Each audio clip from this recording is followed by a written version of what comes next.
Woodward Sports Network presents a sports show that's more than just sports. Welcome to The Bottom Line with U of M great and former NFL star Braylon Edwards and Ryan Ermanni. Sit back and let's talk some Detroit sports right now on The Bottom Line. And here we go, Thursday, March 24th, 2022. Ermanni and Edwards, Bottom Line, Woodward Sports Network. Ryan Ermanni, Braylon Edwards. Good afternoon to you, my friend. Can you tell I'm ready? I think you're ready for a basketball game Can you tonight. tell your boy is ready? I'm excited, man. You know, I was actually doing some research, just seeing how dominant the University of Michigan sports has been, man. I was scrolling by because Michigan's men won the Big Ten in hockey, as well as Michigan men basketball team, 5 straight Sweet 16s. Michigan women are now in the Sweet 16 as well, and they won rowing, gymnastics, and just list goes on and on, man. And you hear the song, and you know it's not BS. The leaders and the best. That's what they say. The champions of the West. They're Tom Baseball, Mazawey softball, rocking list his goes on. maize and blue pullover today. He's ready as well. Good I'm ready. afternoon, my friend. I'm not as ready as Hunter Dickinson, though. He was laying it out last night. I love seeing those kids having fun. And you know what? You stick it to your opponent. What the hell? It's all in fun. What do they say? To the victors go the spoils, and that's Yeah. what's happening now. Michigan having a lot of fun. We'll talk about that Sweet 16 matchup against Villanova coming up in just a little bit. Also on the show today, Braylon, somebody you're very familiar with, Mary Kay Cabot, Cleveland Plain Dealer Browns reporter. We're going to hit her from all angles. Deshaun Watson, Cleveland Browns, Baker Mayfield, we got it all. Yeah, man, she's a giant in the journalism game. She's been doing it for a very long time at a very high rate. You know, you don't realize things when you're a young kid and you're battling against journalists, but when you have time, take a step back and you see it from the other side of the desk. She has tremendous talent, and she's been great for a long time in what she does. Can't wait to ask her questions. I get to interview her now, so I'm very excited. How were you to deal with, just if you could grade yourself, how were you? That might be a question for her. How would you grade yourself, rate yourself in your dealings with the media as a player? Yeah, I think I was good. I always gave them sound bites, which necessarily wouldn't be good for me and the team. But I always gave them sound bites. I always was willing to talk. I was always professional about it. So I think I was, a pretty good interview. I think I did a pretty good job. But, I was young and I was a wide receiver. So there was some times I didn't want to talk and some times that I was what they, call us, if you will. So, but I think for the most part, I was a good interview. I think you were a great interview, especially when you were with the Michigan Wolverines. No doubt about that. Going to get you some winners today as well. Chris Prince, Beerman, is going to join us at 3:36. Beerman, full of picks today with the Sweet 16. He's going to have. He's full of it. He's full of Woodward bets. 6 p.m. tonight here on Woodward Sports Network. Cost my boy Mass $20, man. Can't wait to tell you about that. No, on the side note, just quick pivot. I was watching the Memphis Nets game last night. Obviously, we'll talk about the Nets because something just happened in New York. I'll let you lead in with that one. But it's just fun to watch teams that like each other. It's fun to watch teams that get along. You watch this Memphis Grizzlies team, Desmond Bane and Dylan Brooks and John Morant, who didn't even play. He was on the bench. They got a win over a Nets team who Kyrie had 43. KD had 39, I do believe. But the energy was there. They love each other. It's a brotherhood, man. It reminded me of college. You and I were talking. It's like a college town down there in Memphis. It's just fun to see teams that love each other, that care for each other, want to play for each other. It's a difference. It's a step back, and it's appreciated when you have all these super teams and everybody trying to get the bag and come in and do a championship dash. Hey, I'm coming in for a year, play with you, get a ring, and then this year I'm trying to go get a ring here. It was good to see a chemistry, a nucleus that's young, and, man, that thing was fluid and moving. I actually watched the fourth quarter of a Memphis Grizzlies game about a week and a half ago, and it was because John Morant had that huge slam, and I was like, this guy's on NBA TV. I want to watch Memphis. There is something special about that arena, too. It's intimate. And I think about this because that has to be one of the more fun places to play in the NBA. Yeah. Really, because it's sold out every night. The crowd is loud as all get out. And I'm thinking to myself, when these players grow up and they dream of playing in the NBA, nobody dreams of getting drafted by the Memphis Grizzlies. Nobody thinks to themselves, oh, I can't wait to go play for, I don't even know who the coach of the Grizzlies is. He's somebody I'd never heard of before. That's right. And I'm thinking to myself, now that's an attraction, man. Don't you want to go somewhere that's sold out every single night, that the crowd is, that city is all about you? I mean, where you're center stage. You go to, New Orleans or Miami, Miami. It's great to live in Miami, but the place is 15% full every night. Yeah, 100%. You're talking about Taylor Jenkins. Taylor Jenkins is a really good coach. That with that pulse that he has there, he's got his key on the pulse, man. And he has a guy in Steven Adams. Steven Adams is a longtime NBA vet. Everybody loves the big Viking, the big Jason Momoa.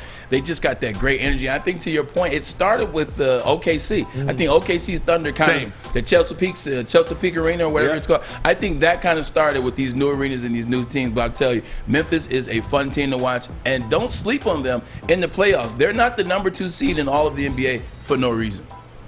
You like that, Maz? You I like do. a little John Morant? I love him. I'm loving that he's putting them on the map. There was a team in the ABA in Memphis. They were one of the top teams, the Memphis Tams, back in my day. Tams. So it's good that What they is a got Tam? basketball back. I think Kentucky should get a basketball team again. What is Bring it? back the old Colonels. What is a TAM? I have no idea what a Tam is. If but that's Maz what they were doesn't know called. what a TAM is, no one does. Memphis Tam. Also, they don't have hockey. They don't have a football Right. team. So, the Memphis Grizzlies are it. They are the centerpiece of that town, and it's an amazing town. It's an amazing team. Dave Burkett, our really good friend from the Detroit Free Press, put out a mock draft today. Has somebody going at 2 to the Detroit Lions, who I've never considered as the number 2 player. In fact, I was like, this has got to be the only person in the world that has this player pegged at number 2 to the Detroit Lions. We'll share that with you coming up in just a little bit. But breaking news happened late last night, early this morning, guys. And you mentioned the New Jersey Nets were playing, the Brooklyn Nets were playing Memphis last night. Kyrie with 43. Kyrie will now be able to play, as of today, home games. New York City's mayor, Eric Adams, has lifted the vaccine mandate. All other unvaccinated athletes will also be allowed to play professional sports in New York City under a major policy change from this new mayor, Eric Adams, who announced on Thursday. And here is the announcement from Eric Adams, New York City mayor. Today I signed Emergency Executive Order 62, expanding the performance exemption to private employer mandates. This is about putting New York City-based performance on a level playing field. So that was him earlier today. Now the NBA came out with a statement applauding this move. 97% vaccination rate, 75% of all NBA employees have been boosted as well. Now, baseball's about to start. The New York Mets, the New York Yankees, and despite the fact that it was outside, these baseball players who are unvaccinated, and Aaron Judge most notably, wouldn't answer the question the other day at spring training. It's the least sport. What's the word I'm trying to find? Least watched? The least players are vaccinated. Oh, in baseball. Okay. Yes. By the way, Steve Cohen, the owner of the Mets, he gave $1.5 million to Mayor Adams' campaign. Just to let you know. And they lobbied hard. These sports teams lobbied hard, and a lot of the reason why they did is, number one, because let's be honest, you're outside. Number one, first and foremost. There's no, we had the science a year and a half ago about outside transmission. It made no sense, really, that Kyrie Irving could sit unvaccinated front row in Brooklyn and not be able to play. And not play. And not play. So there were some things, and Mayor Adams did the right thing. And look, we talked about this. This has been a season-long story. This is a game changer for Kyrie Irving and the Brooklyn Nets, and Kyrie Irving won. Nobody cares about the Brooklyn Nets. That was very obvious this year. That's very obvious, period. No one cares about the Brooklyn Nets. They haven't cared about them since they got there. They don't care about Kyrie or KD or what they need to win a championship or if Ben Simmons is going to play. The New York Knicks are all vaccinated, so they didn't have to care about the New York Knicks. But what they weren't going to do is allow Aaron Judge and the New York Yankees, the most storied team in New York, in the city of New York, they weren't allowing them to miss games or miss time, or they weren't going to allow Max Scherzer, who just signed a $50 million per year deal with the New York Mets, to miss some time or miss some games. money talks and BS walks. The Yankees were involved. They said, we got to change this 100%. And just like he said, Cohen gave money to Eric Adams' foundation. I mean, not foundation, but fundraising campaign. So, hey, there it is. Here's the kicker. As the mayor got out of his limo today on his way to do that speech, there were New York City workers there, including teachers.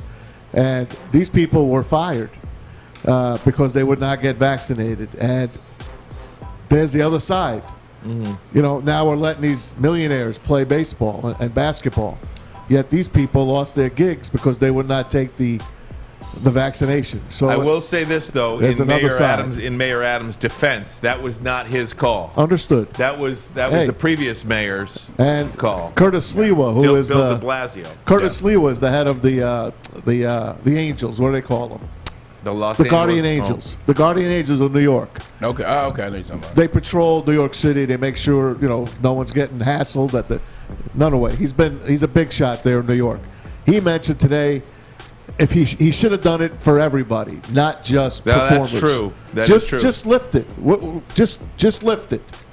Why just give it to a certain amount of people? And I understand that, Maz. And look, I'm just as big a fan of that as the next guy. Yeah. But just as it relates to sports, that's the only way I want to talk about it today. Just because that's I'm just telling you what's going on in New York. Yeah, and I understand that. But Kyrie Irving, he gambled and he won. Yeah, it's going to be interesting. You see people talking about he's not a hero. He didn't get vaccinated. He actually led his team. They were in first place, I want to say, when KD got hurt. And then that KD gets hurt, they lose 11 in a row. They're now in 8th place. So they're fighting for a play. And so a lot of people are like, he shouldn't be, ruled as a hero. What I say about Kyrie is he stood his ground. Mm-hmm. He didn't want to get vaccinated. He didn't want to be forced to do something that, he didn't want to do. And also, he probably saw the end of the road. He saw that at some point they're going to have to change this mandate, and I probably will be able to play. So you have to applaud him for standing his ground. We'll leave it there. Now he has a chance. They have 7 games left in the season. They have a chance to get out the AFC because as of right now, he still can't play in Toronto. Yeah. He still can't play in Canada. Neither could the Yankees and Mets. Exactly. And as of right now, they're going to have to play against Toronto in the first round. So he needs to do everything that they can. They need to win these last 7 games. That way they can move up to the 7th spot. So at least they get 2 home games before they go to Toronto. So I'll tell you, if the Nets make a run, Steve Nash should be coach of the year for what he's had to put up with. Yeah, no doubt. He should be, Hey, last thing about Kyrie, too. I'm glad you said that, Braylon, because I think Kyrie Irving should be applauded in the way he handled it as far as this. He had a belief system, and he stood by those beliefs. You may disagree with the belief system, but at least he gave his reasons and stood his ground, and that's what he did. Unlike Aaron Rodgers. Never raised his voice. Unlike Aaron Rodgers, who was slimy and grimy and wasn't sneaky and wasn't willing to take the bullets. Kyrie Irving was like, okay, I take everything. This is you give me everything you got. This is how I feel. And I think when somebody does that, and we'll talk about another gentleman who did that later today, and it cost him everything. Really, that's Colin Kaepernick. He believed in something, and it cost him. Whatever it is you believe, when you take a stand, so to speak, and there are ramifications when you do that. There was for Colin, and there will be, and was for Kyrie. Also, it's not. It definitely helps that when you do come back, when you are allowed to come back and play on the road and play in these road games, you're dropping 50, you're dropping 60, you're dropping 43, you're dropping 38. He's fresh. He's balling out of control. Right. That definitely doesn't hurt. You know what we talk about? Success makes everybody forget about things, and him balling at the rate he's doing, people forgotten what he did. What did he do again? But the stupidest thing that New York ever did was to have someone sit.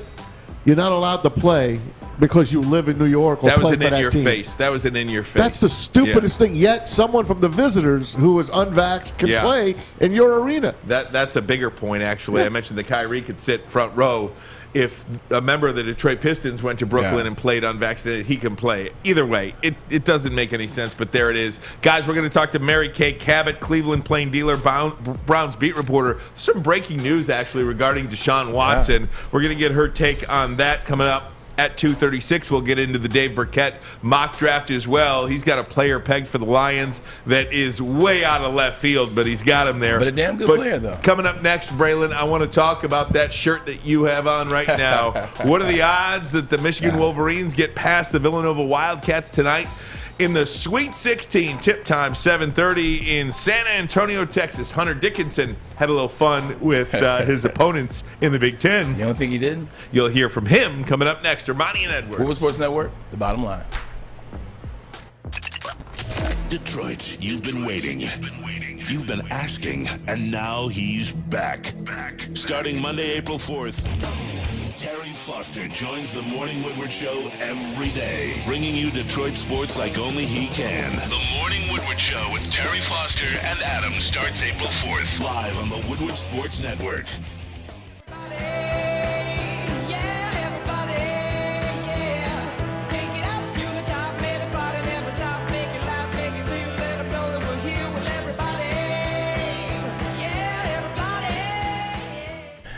SMA has been leveraging pro athletes and other notables for a decade against the issues of mental health and substance use disorder.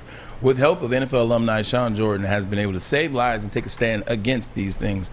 The Sports Marketing Agency podcast, This is the F Word series, is an amazing podcast. It sheds light on some of these issues. It sheds light on how to solve them, how to get around the right people to help you solve them. Please pay attention. Please go to the website and check that out when you have a chance. Also, if you are struggling with substance abuse or mental health, they are here to help. Go to thesportsma.com, thesportsma.com. Listen, everybody is struggling with something. I had a cousin call me today and tell me that he was depressed, going through things with his family and just life in general. Everybody is going through something here. Promise you. Go to thesportsma.com. You can find out how you can be helped with somebody you know that's struggling can be helped. Thesportsma.com.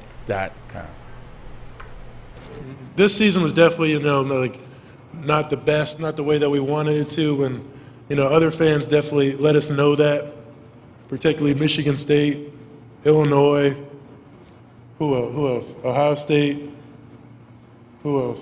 Oh, there's another team in there. There was another team. Who was it? Who's the other team? There's one more. The team down in Madison, the red and white team. They definitely let us know how they felt about our season. We heard those NIT chants. They were hurtful. They definitely hurt. But it's funny how they'll be watching us on Thursday back at their cribs. Middle fingers. Middle fingers. I love it. Yeah, I do too. I love a good trash talking session. Yeah, I mean, especially when it's within the realm of decency, when it's cool, it's not over the top, it's not too aggressive. Like, look, man, Wisconsin, they said a lot of things when that incident happened. They talked a lot about Juwan Howard, talked about the team, talked about the integrity of what we are at the University of Michigan, the players. What the hell with them? They're sitting at home. They lost the game. They almost lost to Colgate. Like, they almost lost in the first round. So, you know what? Take that. Just watch us on Thursday. Hey, Tim McCormick said the best Hunter Dickinson is that Hunter Dickinson. Mm-hmm. That's the Michigan State Hunter Dickinson. That's the guy we talked about. We talked about, and I know I keep bringing up and Alex is pissed, but every time you talk about it, he was literally talking stuff to Tom Izzo. Yep. He was talking to Tom. Tom Izzo is the GOAT of Big Ten. And he didn't shake his hand. Izzo did not shake Hunter Dickinson's hand. And Izzo loves that, though. He does. Behind closed doors? Behind closed doors, he loves a little nasty. Yeah. He does. Hey, speaking of Tim McCormick, he sent out a tweet today.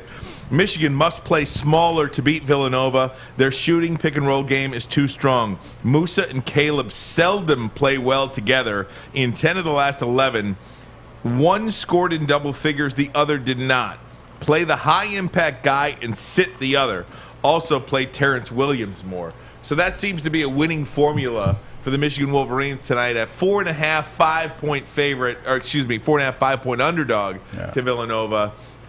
So we'll see. Look, it's a difficult game. They will all be difficult from here on out, Braylon. But at the end of the day, I'm not sure anybody really expected Michigan to be here. I thought they had a good draw. I thought they could get by Tennessee. But tonight, it's going to be difficult. Since Michigan, since 3 minutes left in the first half Since 3 minutes left in the first half against Colorado State, Michigan's played really good basketball. They haven't turned the ball over. They've shot well from the free throw line. They've actually shot decent from the three-point line. They've gotten the ball into Hunter Dickinson in the paint. He's really gone to work down in that paint. And then Brooks has come out of nowhere. Brooks has been the guy that lost to Villanova in 2018. He's showing you the leadership. He's showing you that he's been there. He's showing you he knows what it takes. Diabate came out. He played like he played, showed the athleticism that I want him to play against Tennessee. You saw Caleb Houston. There was a Caleb Houston sighting against Tennessee. He played really well, especially in that second half. So Michigan can beat Villanova. I mean, it's going to take a lot. Michigan can beat Villanova. They're playing well enough to beat Villanova. But with that being said, Villanova is number 2 seed for a reason. Villanova has 2 national championships under Jay Wright in the last 6 years for a reason, and he's no stranger to what Michigan do. You watch and you listen to his pressers. He's not taking Michigan lightly at all. He said all that stuff that we did in the regular season doesn't matter. Michigan struggling in the regular season doesn't matter. It's not about the regular season. It's not about the conference tournament. What it's about is NCAA. What it's about is the Sweet 16 and the here and the now. So just listening to that, you know Jay is ready. You know he's going to have those boys. He's going to have those Wildcats ready. Michigan, if you want to win, Hunter Dickinson. Same thing Juwan had to tell him before the last 2 games. Feed him. This is going to be it for you. Yep. How do you want to leave your legacy at Michigan? Who do you want to be remembered? How do you want to be remembered, and who are you? Got to have that conversation yet again. Michigan has won 3 in a row once this year. They've never won 4 in a row. Just want to put that out there, but that's the past. Like you just said, that's in the rearview mirror. This is a tournament team. They're playing good basketball right now. And tonight's game is going to tell a lot. I think they can beat the Wildcats. If you look at strictly the statistics between both teams season long, Michigan and Villanova are extremely close to one another. 73 points to 72 points. Michigan gives up 65 points a game. Villanova gives up 60. Michigan shoots 47% from the field. Nova shoots 43% from the field. Rebounds 35, 34. I mean, they are neck in every statistical category except the record. That's it. Braylon, a couple of things about this matchup as well. And this is absolutely no disrespect to Juwan Howard at all. At all. But to me, Jay Wright is as good as they get in college basketball. There might not be a better coach in college basketball than Jay Wright.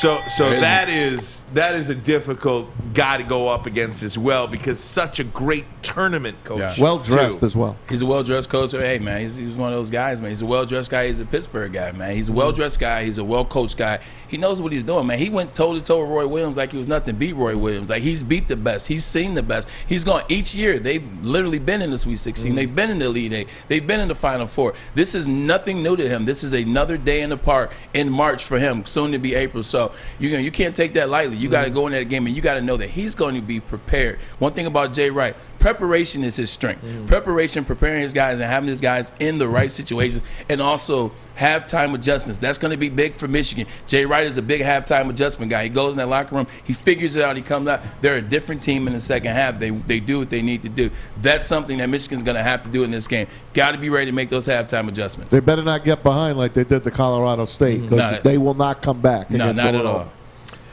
Michigan, by the way, the second most tournament wins over the last 10 years. Isn't that something? 23 wins, Gonzaga 24. Both teams play tonight. Look at Duke, in the 20. Sweet 16. You would think Duke has more wins than Michigan, but they don't. I would not think that recently. That Duke program has been okay, I feel like, over the last decade. But they're a blue blood. Yeah, I know they're a blue blood, but I mean, I look at Michigan, Villanova, Gonzaga. As 3 teams, 3 programs that are better off than Duke, to me. People would say Kansas, Kentucky, but they don't win as much. No, and Kansas is going to probably get knocked off tonight or tomorrow. I can't remember when they play. They play tomorrow, and they will get knocked out by Providence. Yeah, you start adding those wins up. I mean, to get to a national championship, you got to win, 4 games? You got to win 4 to get to the national championship, or 5. I think it's 5 games to get there. Michigan's been twice in the last 10 years, so you start adding that up. Michigan's been in the Sweet 16 5 years in a row. You add that up. Michigan's been to the Elite Eight a couple times, and it always is one of those teams you don't expect. Like the plane crash here with Derek Walton, you didn't expect them to go to the Final Four, the Elite Eight. This year, you didn't expect Michigan to be in the Sweet 16. They are well coached. It's something about March. Michigan likes to play, man. one potential lineup change move that I would make tonight, Braylon. I want to get your take on it next. Should one guy be sent to the bench? Tell you who it is, Ermanni and Edwards. I think I got a good idea of who it is. Woodward Sports Network, the bottom line. 6 dark corners, a driveway and a patio, 5 windows that could become doors. Every house has unique security challenges. Guardian Alarm has more tech, more team, and more ways to help keep them all safe. Get a professionally designed and installed security and smart home system from Guardian Alarm. Sign up today and get a free video device. Guardian Alarm. Smart, right from the start. Call 1-800-STAY-OUT. Make sure you download the Woodward Sports app in the App Store and the Google Play Store today. Take Woodward Sports with you wherever you go and listen live on your phone or mobile device. It's a bit of a gloomy day today right now, but I read it wrong. I'm sorry. I got excited. Send it over to me. I got excited, man. Well, you can talk Folding Warehouse with me. Oh, there it is. Planet Warehouse. Let's put it back the other way now, Alex. Planet Warehouse. There you go. Look, it may be a gloomy day today, You but guys guess are what? great. It is sunny. It is going to break, and guess what? You got to be prepared. You want to look your summertime fine. The best way to do that, go down to Planet Fitness, man. Get you a membership. $10 a month. Only That's all they're $10. asking. Sam, $10, man. That's all they're asking. Or you get $22.99. Get the black card. Ball out of control. Because when you get the black card, it allows you use to amenities such as use to over 2,000 locations. 2,000 locations worldwide. Unlimited tanning. Unlimited tanning. The hydro massage chair. And also, you can take a guest every time you go. You're not limited Every to damn one or time? 2 or 3. Every damn time. Ooh, You can take wee. a guest, man. That's the place I want to be. That's where I want to sign up. Go to planetfitness.com. Guess what? Your fitness is essential. That's right. They don't care that you walk around with 2-pound weights in They your don't. hands. Like Terry Judgment Foster. free. Terry Foster's out there. By the way, well, can't wait to have him here April 4th in the morning with Adam and the gang and Folding Warehouse.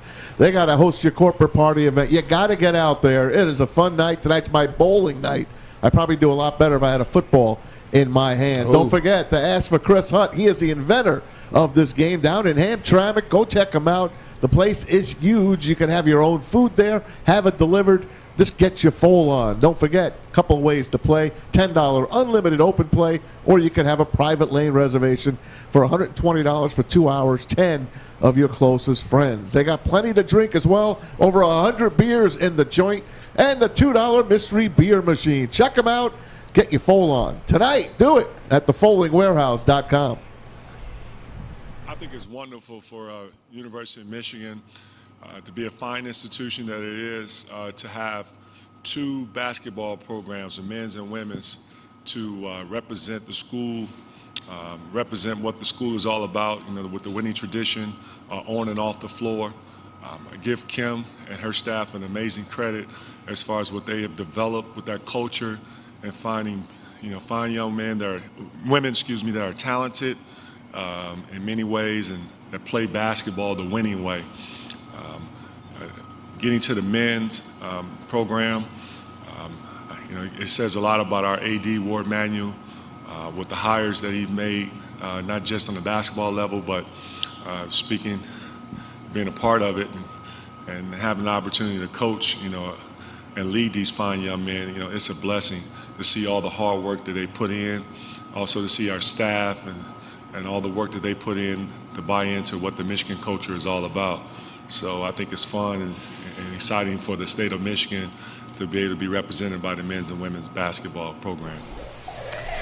Juwan Howard, Michigan men's head basketball coach, just talking about the state of Michigan basketball, men's and women's, and just Braylon, essentially what you said about the whole athletic department. Man. I mean, just on a roll right now.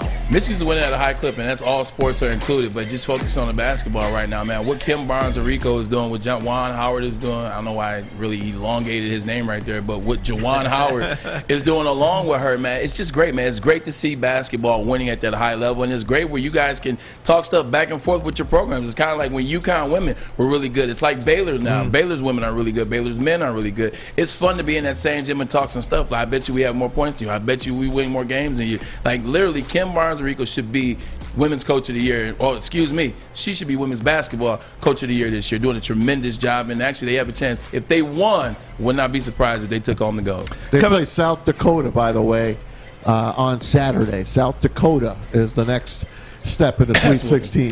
Coming up in about 6 or 7 minutes or so, we'll talk to Mary Kay Cabot, Cleveland Plain Dealer, Browns beat reporter, longtime Browns beat reporter. There's some breaking news a little bit regarding Deshaun Watson. We'll get into that. Dave Burkett, good friend from the Detroit Free Press, has a new mock out and has a player going to the Lions at 2 that is a really off-the-radar kind of name. If you're watching on YouTube, we certainly appreciate it. Smash that like button. Subscribe to Woodward Sports. Just shy of 22,000 subscribers here on YouTube. Just to put a pin in this Michigan talk real quick. If I'm Juwan Howard, this is going to be one of the most difficult things he does as Michigan coach, I think, tonight. Yeah. I think Juwan has to sit Devontae Jones. And Devontae Jones, when he got hurt in practice leading up to the NCAA tournament, my heart broke for this kid who always wanted to be in the NCAA tournament. The transfer into Michigan for his senior season. His whole life wanted to play in the NCAA tournament. Comes to Michigan to play in big games in the NCAA tournament. Gets hurt. Can't play against Colorado State.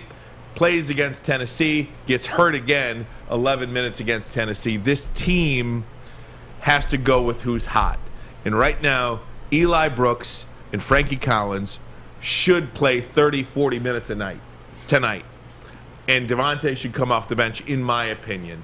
I think you really have to go back to that Colorado State starting lineup that featured Eli and Frankie in the backcourt.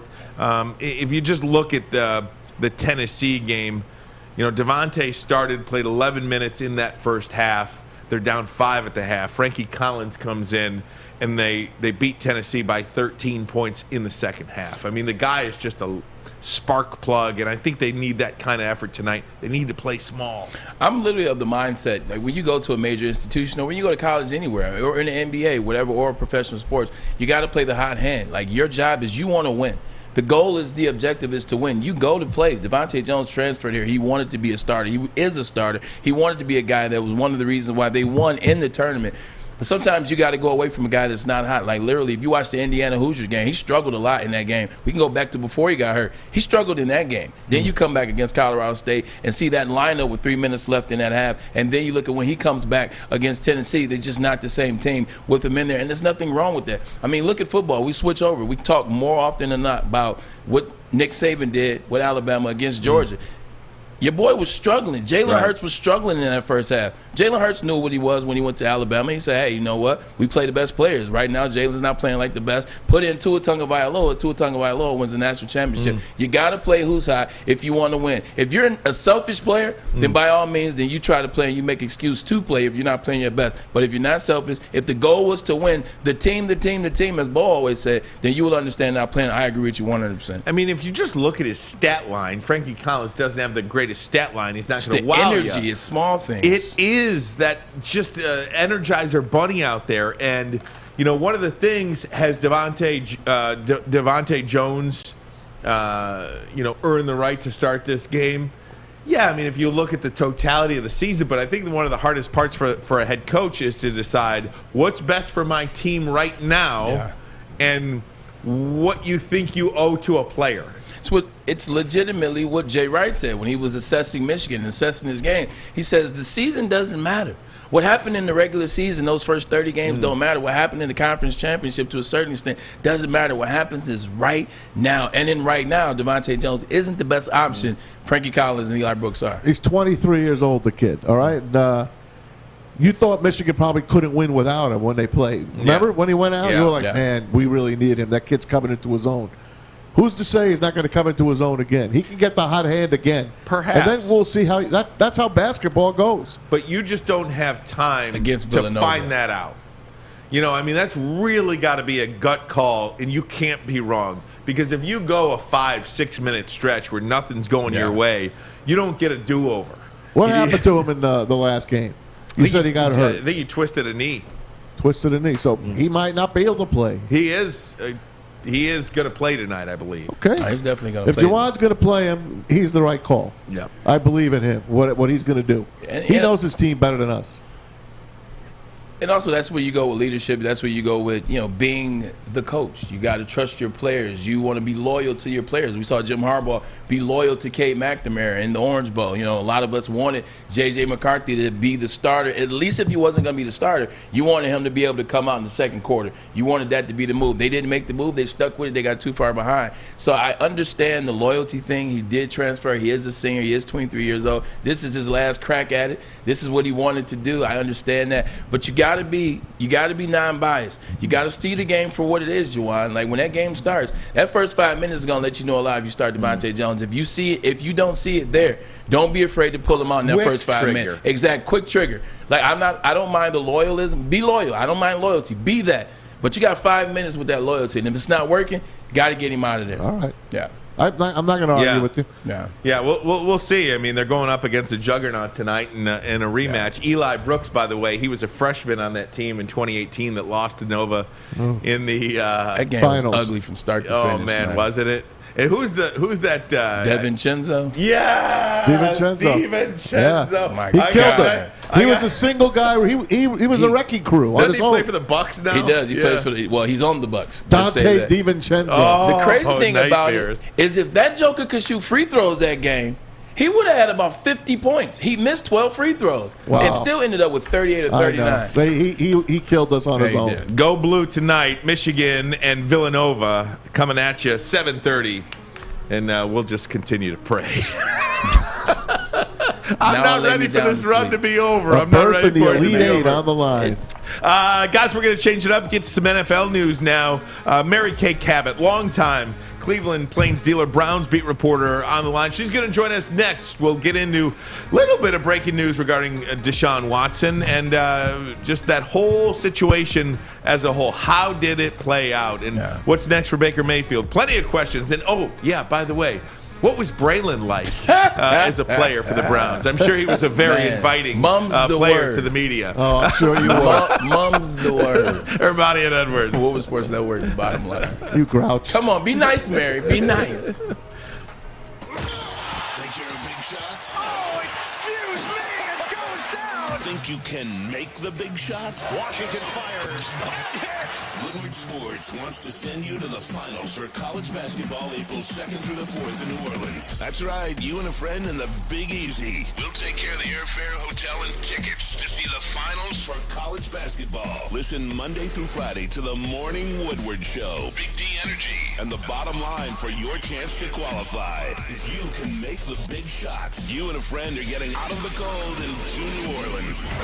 Keep listening and watching for your next chance to win. Powered by Planet Fitness, Centron, and the Sports Marketing Agency. And it's over.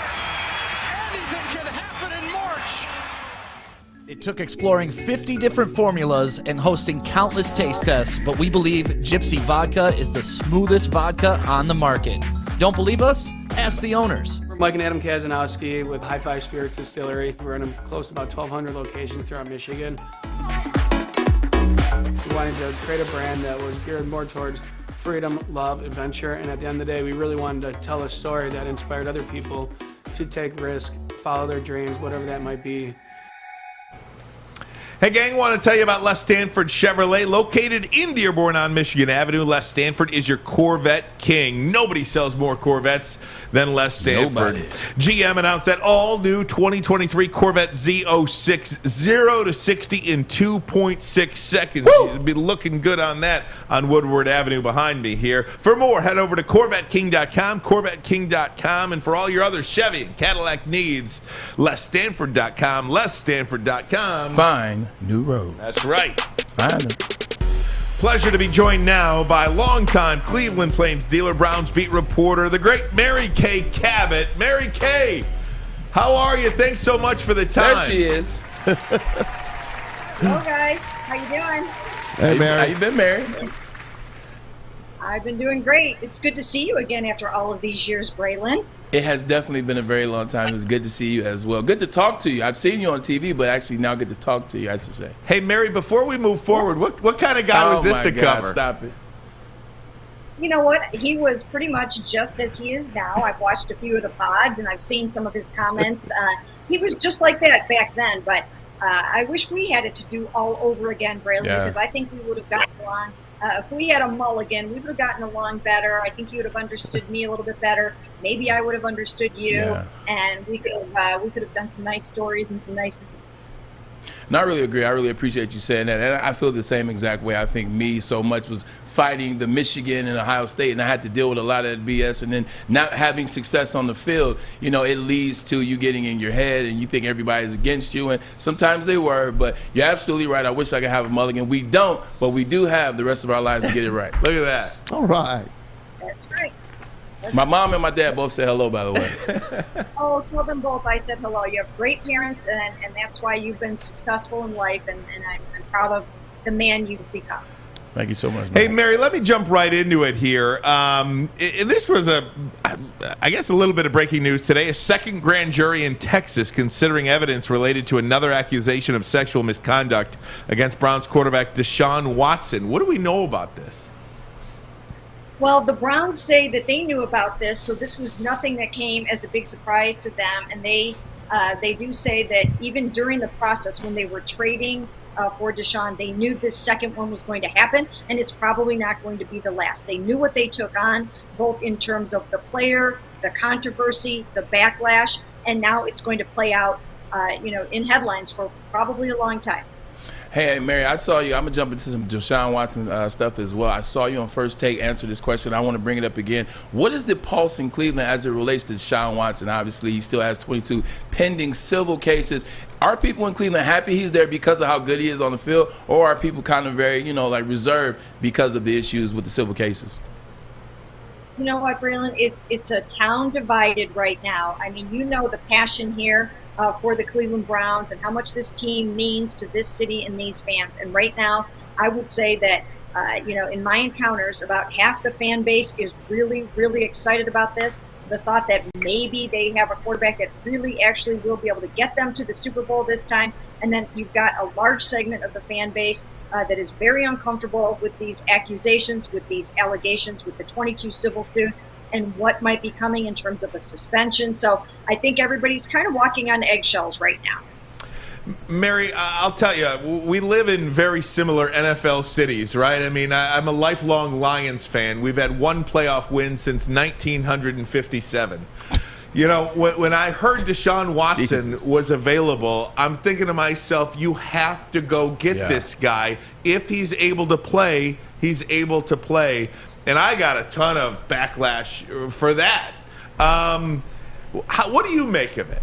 Were you surprised that Cleveland got in on him? And now that he is a member of the Cleveland Browns, just your take on how we all move forward. If he's eligible to play, he's eligible to play.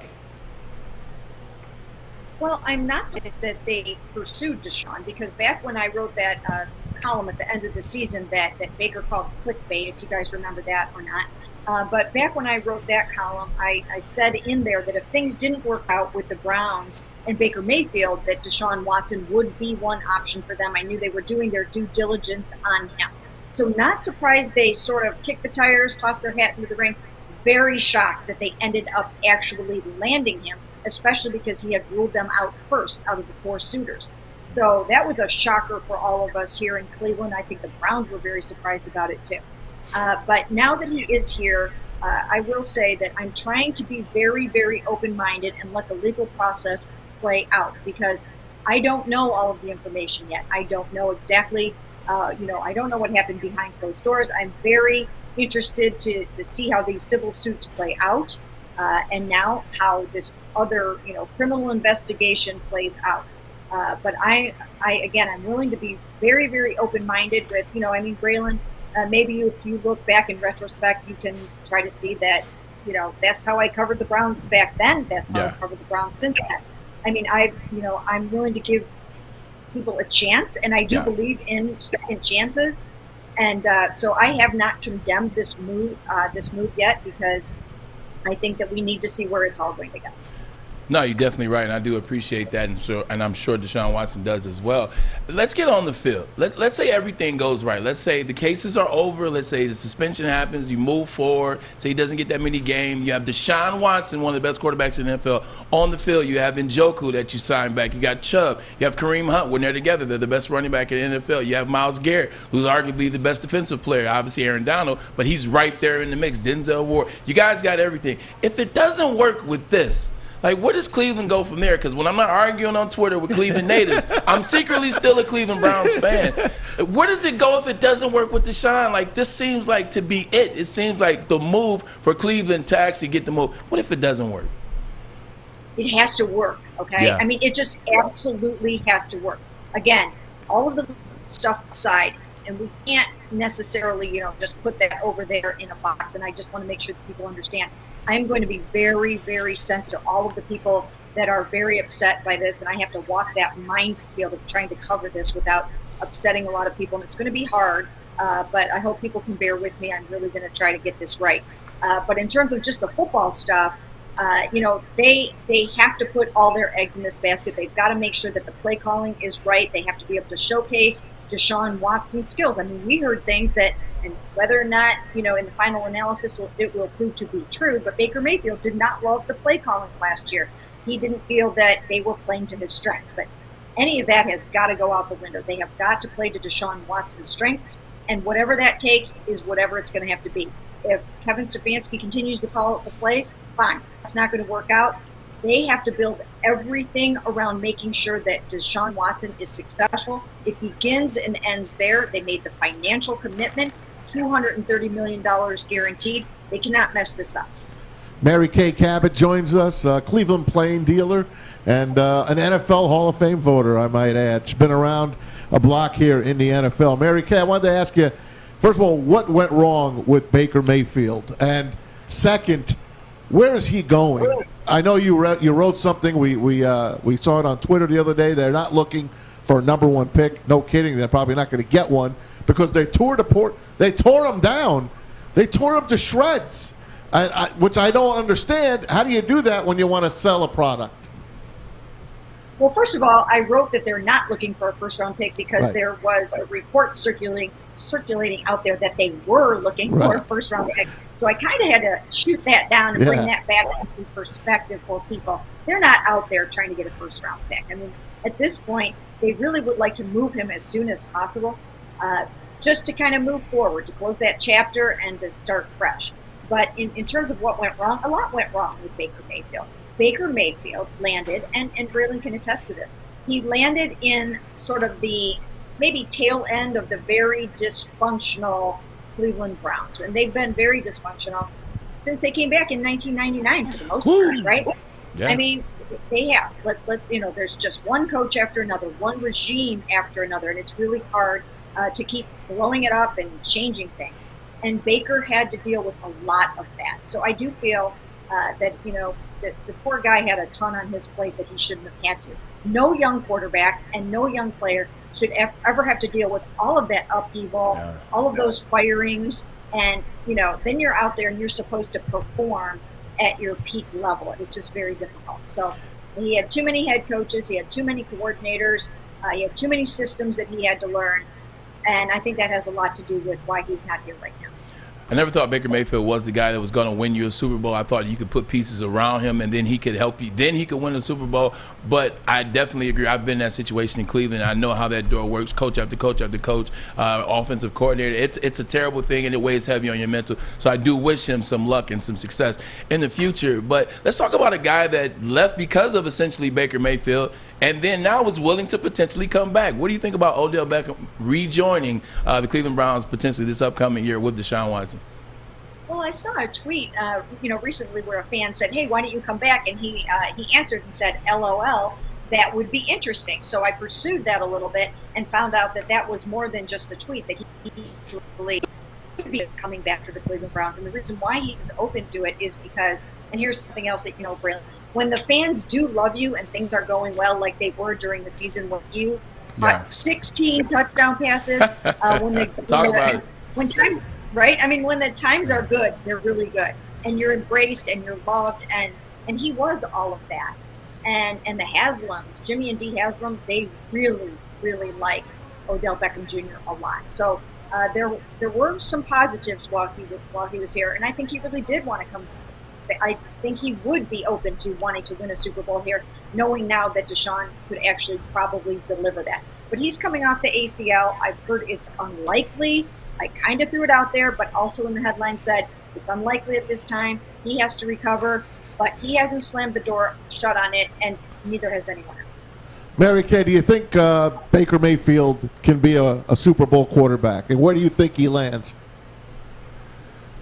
Well, that's a good question right now. I mean, if I were the Browns, I would probably hang on to him if I could until someone needs a starting quarterback. I mean, I don't think you want to just give him away for nothing. If a quarterback tears an ACL or whatever in OTAs, mini camp, someone is going to need a starter. I wouldn't be opposed to them waiting until then. They don't want to do that. Again, as I said, they want to kind of move on. There are not many suitors right now.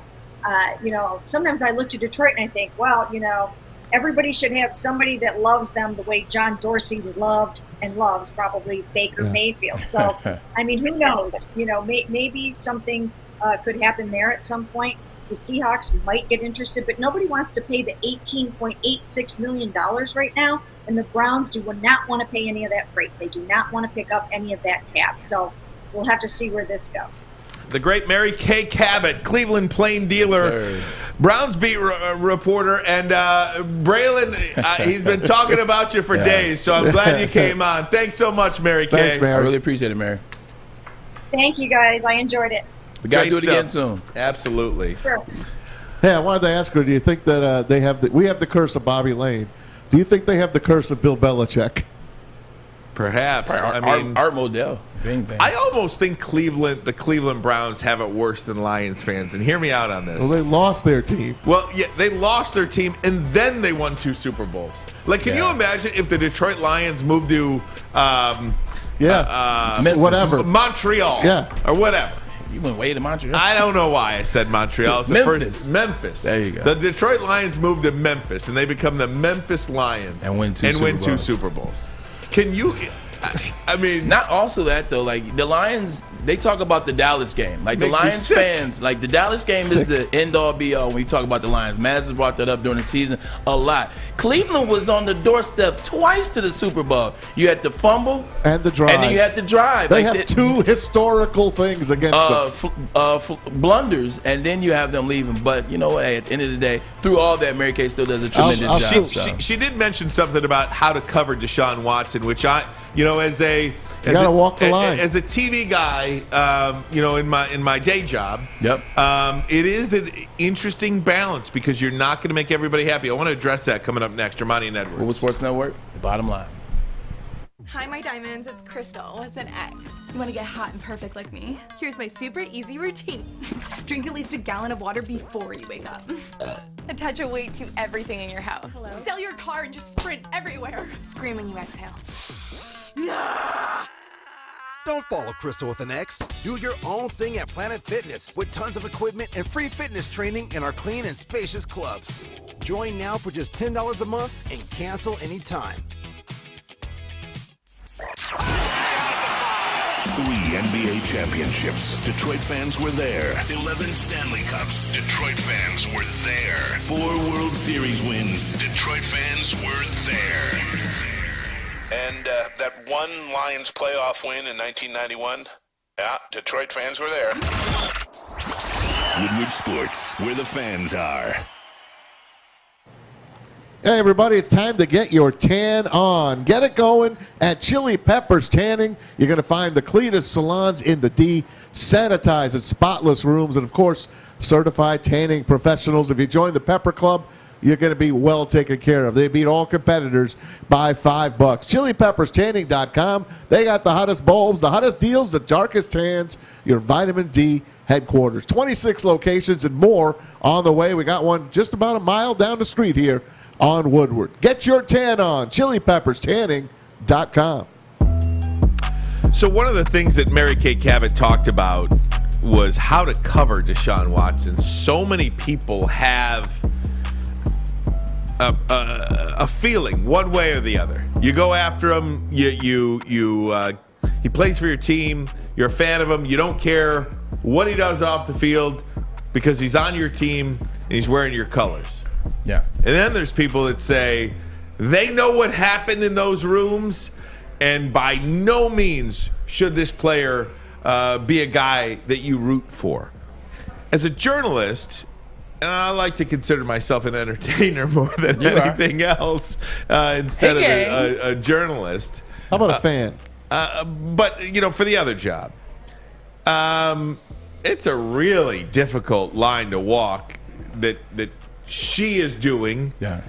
Where you're covering a player for a team that plays a sport, but he's got all these other things out there, and there's a real balance, a real delicate balance in how to cover him. It's a skill that she's got. Yeah. In which she's trying to keep an open mind and how to cover Absolutely. that player. How do you cover Being a Deshaun woman, especially. Watson? Being a woman. Definitely. How do you cover Deshaun Watson, and how do you do it fairly? Yeah. I think you have to take a step back. Your job is to cover what's going on. Your job is to cover what the R's are, and the R is no criminal charges found. So what you have to do is you have to go from there, talk about what's going on, what's going on with Deshaun Watson, with the Cleveland Browns, how's training camp going, what's going on with the Silver cases. You got to report the honesty, report the facts, as opposed to being opinionated. You can't have an opinion when dealing in sports and dealing with situations and matters like this, at least not on the air as you're trying to cover and do your job. Like, one of the things for me, Maz, too, is I'm a sports guy. Me too. Right? I mean, I'm a sports fan. To me, the Redskins were a football team my whole life until they weren't. You know what I mean? Like, and maybe that's a bad example. Right. I don't think it is. Maybe it's a bad example. I brought it up the other day. I know, and maybe that's what piqued my interest on it. Me, I'm a football fan. I don't know. I wasn't in those rooms. Like, you're gonna go to a movie. You know how many actors? Maybe it's a bad example. No, but it's not. You know what I'm saying? It's not a bad example. The producers, the directors that have people in their rooms for meetings. Right. We hear it all. They're higher end people. Like, I am nobody's moral compass. No I try way. to be the best person I can be on a daily basis.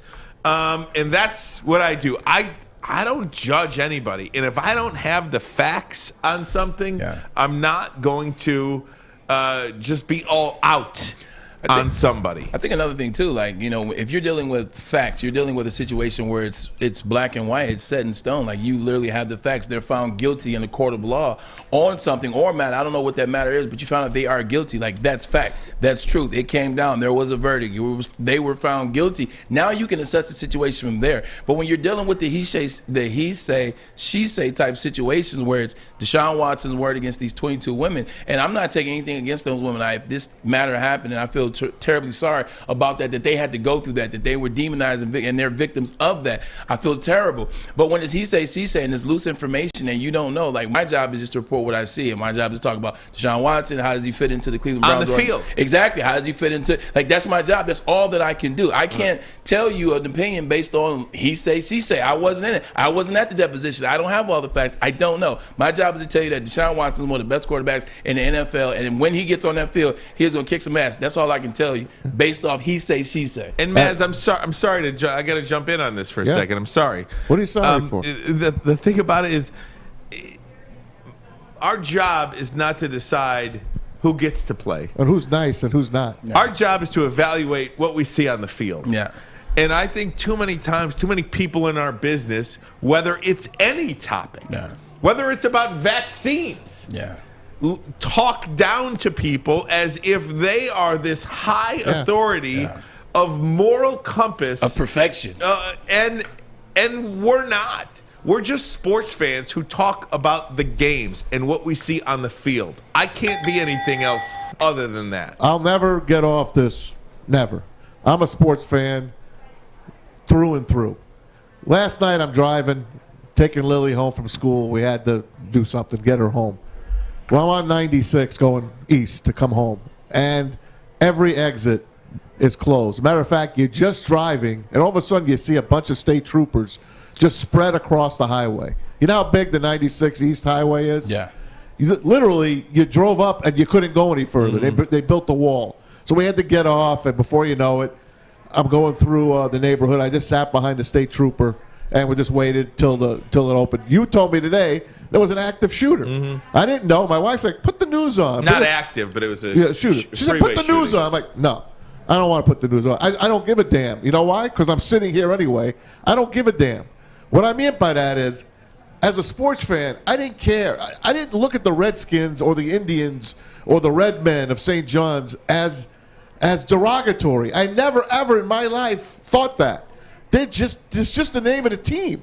So when people come into my business, which is sports, and they tell me those names aren't good, unfortunately, you go that way, and here we are. Same thing here with players. Listen, I'm not walking around with Deshaun Watson. I'm not walking around with O.J. Simpson. O.J. Simpson was my hero as a kid, okay? It was my hero. That's tough. Oh, that's cutthroat, man. Yeah, it is. Oh, my God.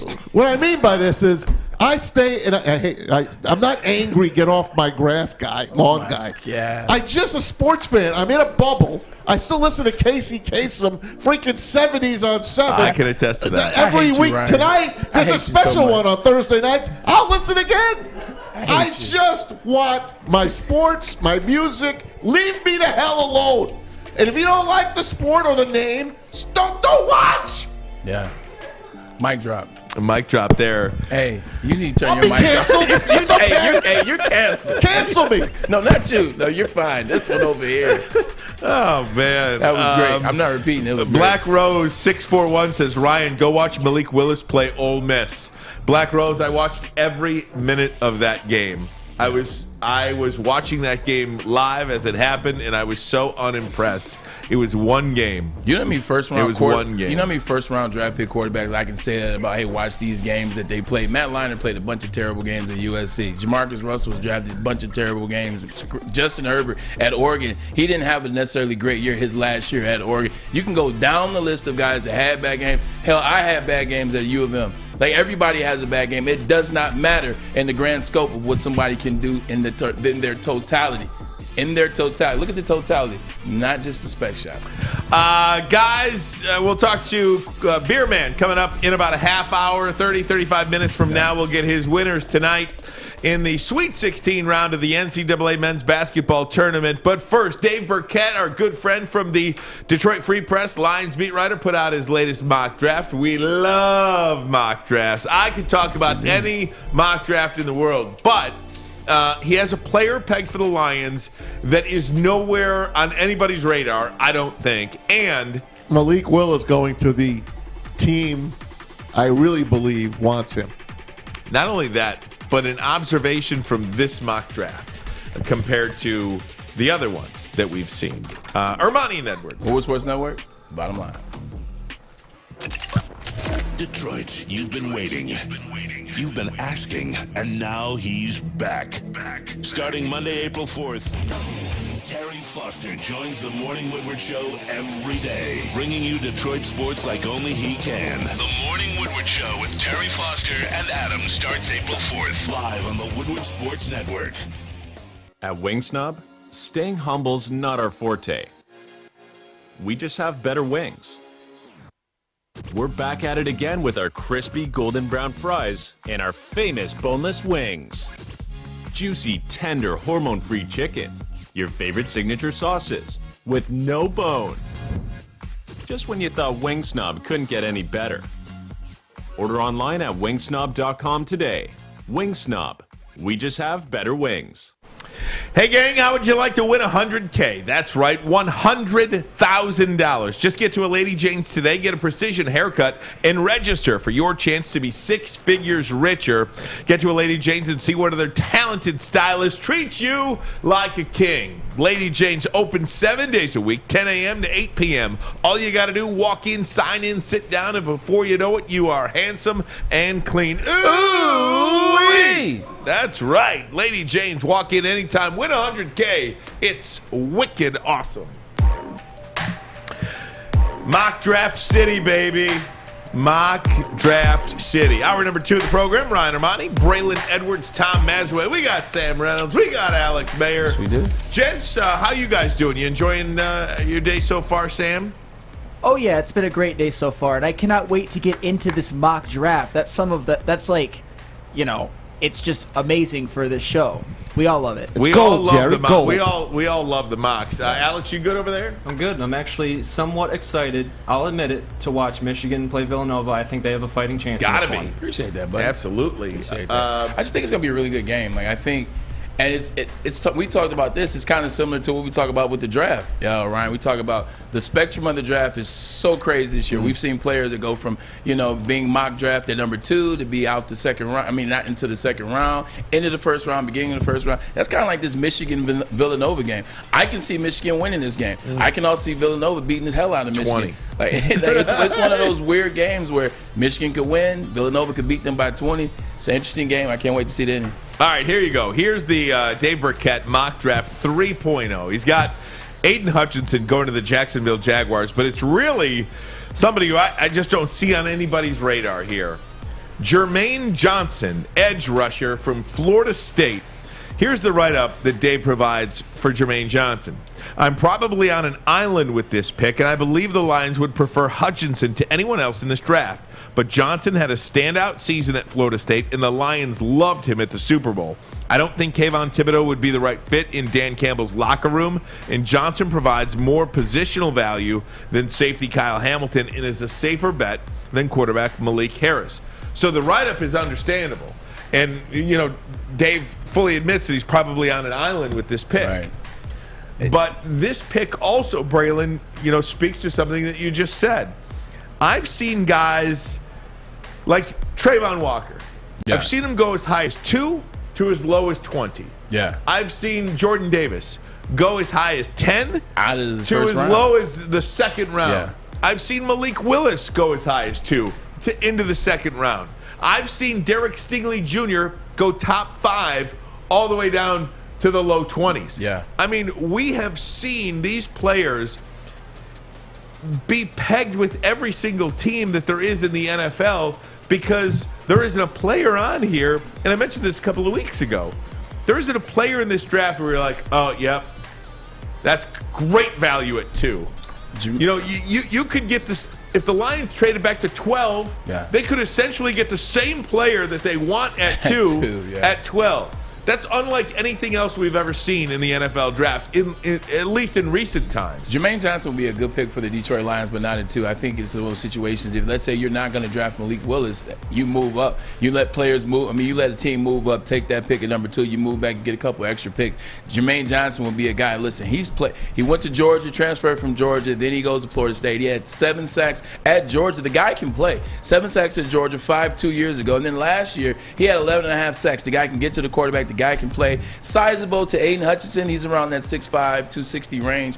So a really good player, but I'm not knowing if I'm going to take him. I mean, if I'm picking 2, I'm not taking Jermaine Johnson over Thibodeau. I'm not taking Jermaine Johnson over Trayvon Walker. I'm not taking Jermaine Johnson over maybe those 2 guys. He's a guy I like a lot. I see him more of a middle of the first round to early or to late teens, somewhere around that 15 to 20. I see that's a place for him to be drafted. But hell, if he slides, he's a hell of a player and a guy that I definitely would want on my team. Dave has liked him from the get-go. Yeah. I mean, he's stuck in with him. He's a player. Sticking with him. He's a player. You know what? Let's face it. Everyone's on Malik Willis now. So Dave didn't want to say, hey, take Malik Willis at 2. He's trying to be a little bit different. So, and he's got Malik Willis going at 6 to a team that I think is going to stir the party up and offer you the world. That's the Carolina Panthers. And I don't mind this at all. You're talking about a guy.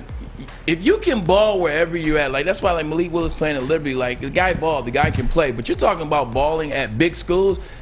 Jermaine Johnson balled at Georgia. He had 5 sacks. And you looked at that team. We're talking about with Trayvon Walker, with Jordan Davis. He was still able to get 5 sacks. He goes to Florida State, another big school, and has 11.5 sacks. Florida State wasn't that good, but he was. So you know the guy can play. You know the guy, like he said, safe bet. That's the word that Dave used. And I think that's why he's stuck with him at 2, because he's a safe bet. The guy can play. I don't mind him at all. I'm just not going to take him over Trayvon Walker and Kayvon Thibodeau at 2.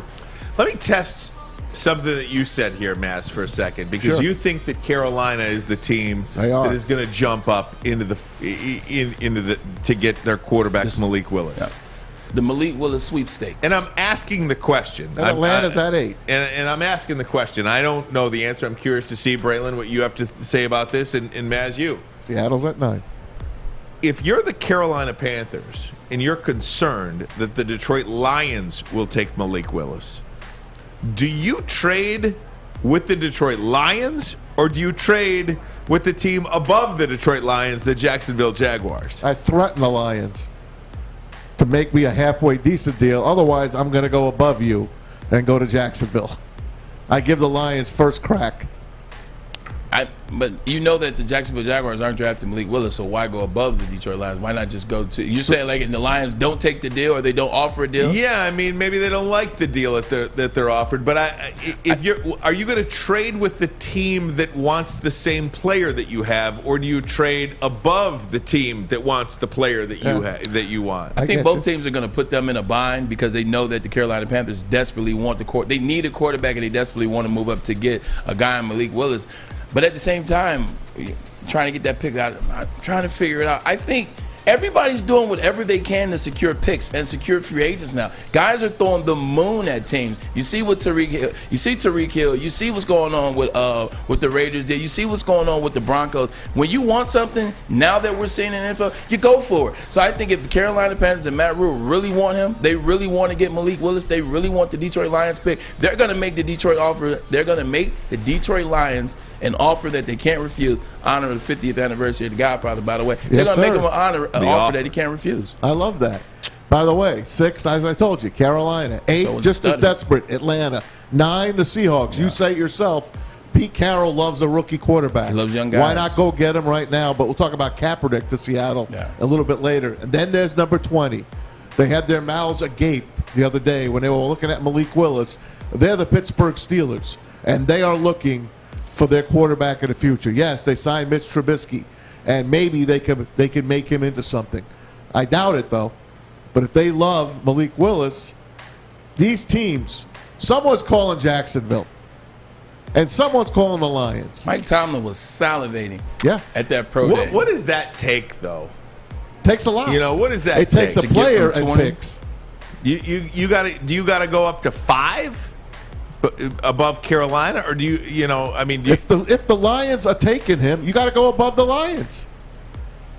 I just don't know what that costs. I mean, that's a big cost for the Pittsburgh Steelers. Players.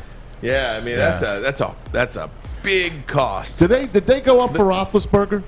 I got to look that up. Believe they did. They drafted him at 11. Yeah. Yeah. Yeah, they got him at 11. How'd they fall? They were that bad that year? What was that? It had been 2004, so that was a 2003 I have to look back at that draft. Maybe it was somebody else's pick. True.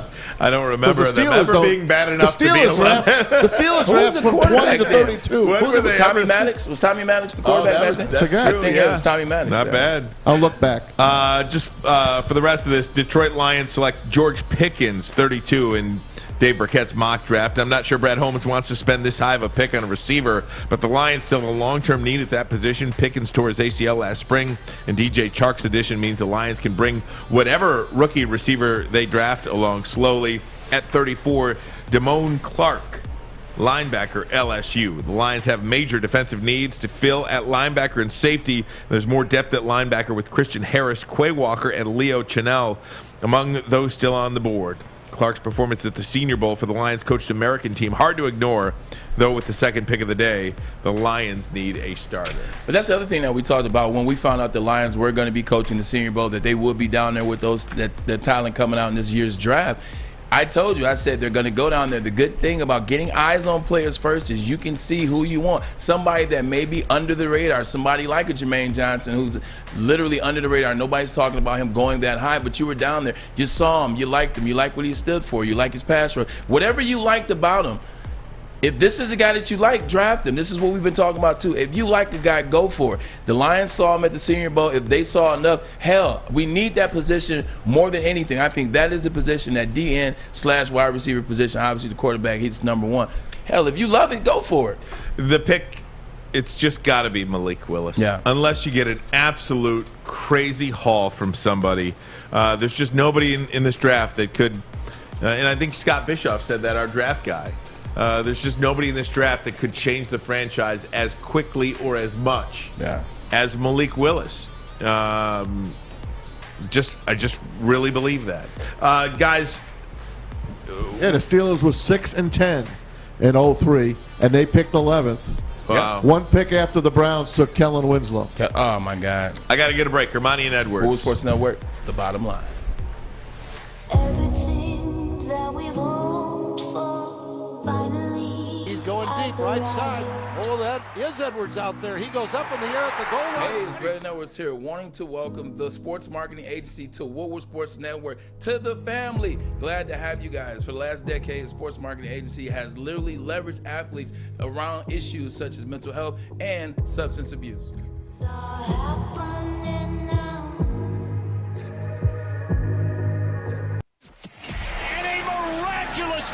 Follow us everywhere. Just search Woodward Sports on YouTube, Facebook, Twitter, Twitch, IG, and more.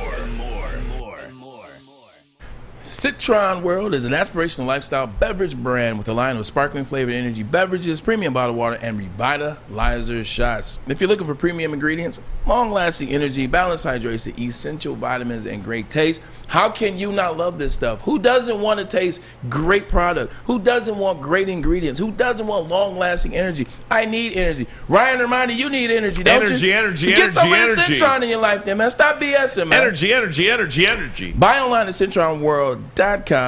Red Wings 10 is your promo code. Save 10% with shipping and handling included. Drink it, live it with Citron.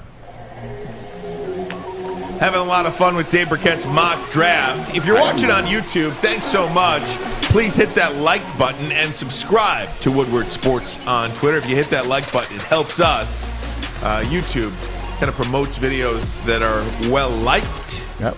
So if you could do that, if you're watching on your laptop, on your cell phone, whatever the case may be, and don't forget, you know, one of the best things about what we do here is if you're sitting at home and you got the Comcast voice remote or YouTube or whatever, but if you just have the Comcast Xfinity remote, you say Woodward Sports on YouTube and we'll pop right up right there on your TV in your living rooms.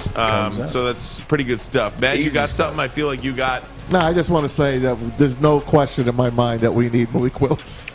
I can't. It just gets more powerful every day in my head. Did something happen just now that made you realize that? Not at all. I want my quarterback. I want my quarterback. Yeah, we need a quarterback. You know, this is a quarterback-driven league, and we keep talking about we can't talk a lot enough. We can't hit that home enough that this is a quarterback-driven league. You got to have a quarterback.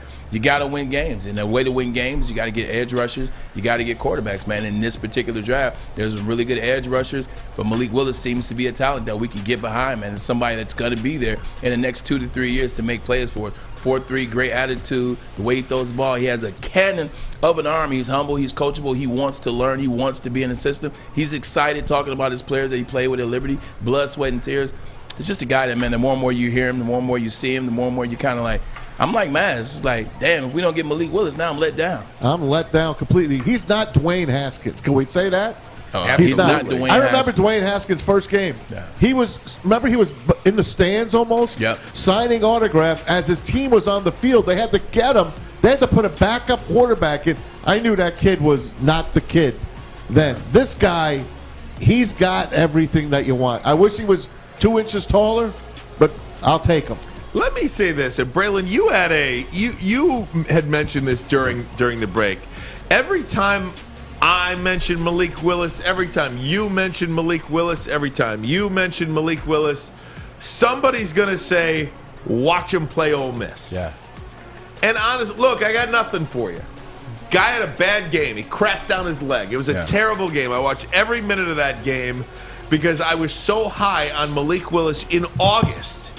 I was really looking forward to that game. And after that game, I'll fully admit, I was really down. I was like, did I make too much of this kid? Right. Did I make too much of him? But he picked himself up, and he played really well this season, and he's growing. Everything about this kid, he's got it. You can't define it. He's got it. And that's what you need in a quarterback to lead an organization. You need a quarterback where the guys, and Braylon, you can speak to this, are going to run through the wall for you. You don't need Baker Mayfield. You want Tom frickin' Brady. Who's the best quarterback in next year's draft? Stroud or Bryce Young. Bryce Young. Who won the Heisman last year? Young. Bryce Young. Did anybody see the Auburn game last year? Yeah, he wasn't great. Did anybody see the Auburn last game? Bryce Young was trash until the last drive of the game and in overtime. He was awful until the last drive of the game in overtime. He's going to be your number one pick next year. Everybody has a bad game. You can go down the list of quarterbacks ever drafted first round. Hell, I got it pulled up. I can go down this list, but I don't feel like it. Everybody has a bad game. You're never as good as your best, or you're never as bad as your worst. Malik Willis is a guy, hey, guess what? He's human.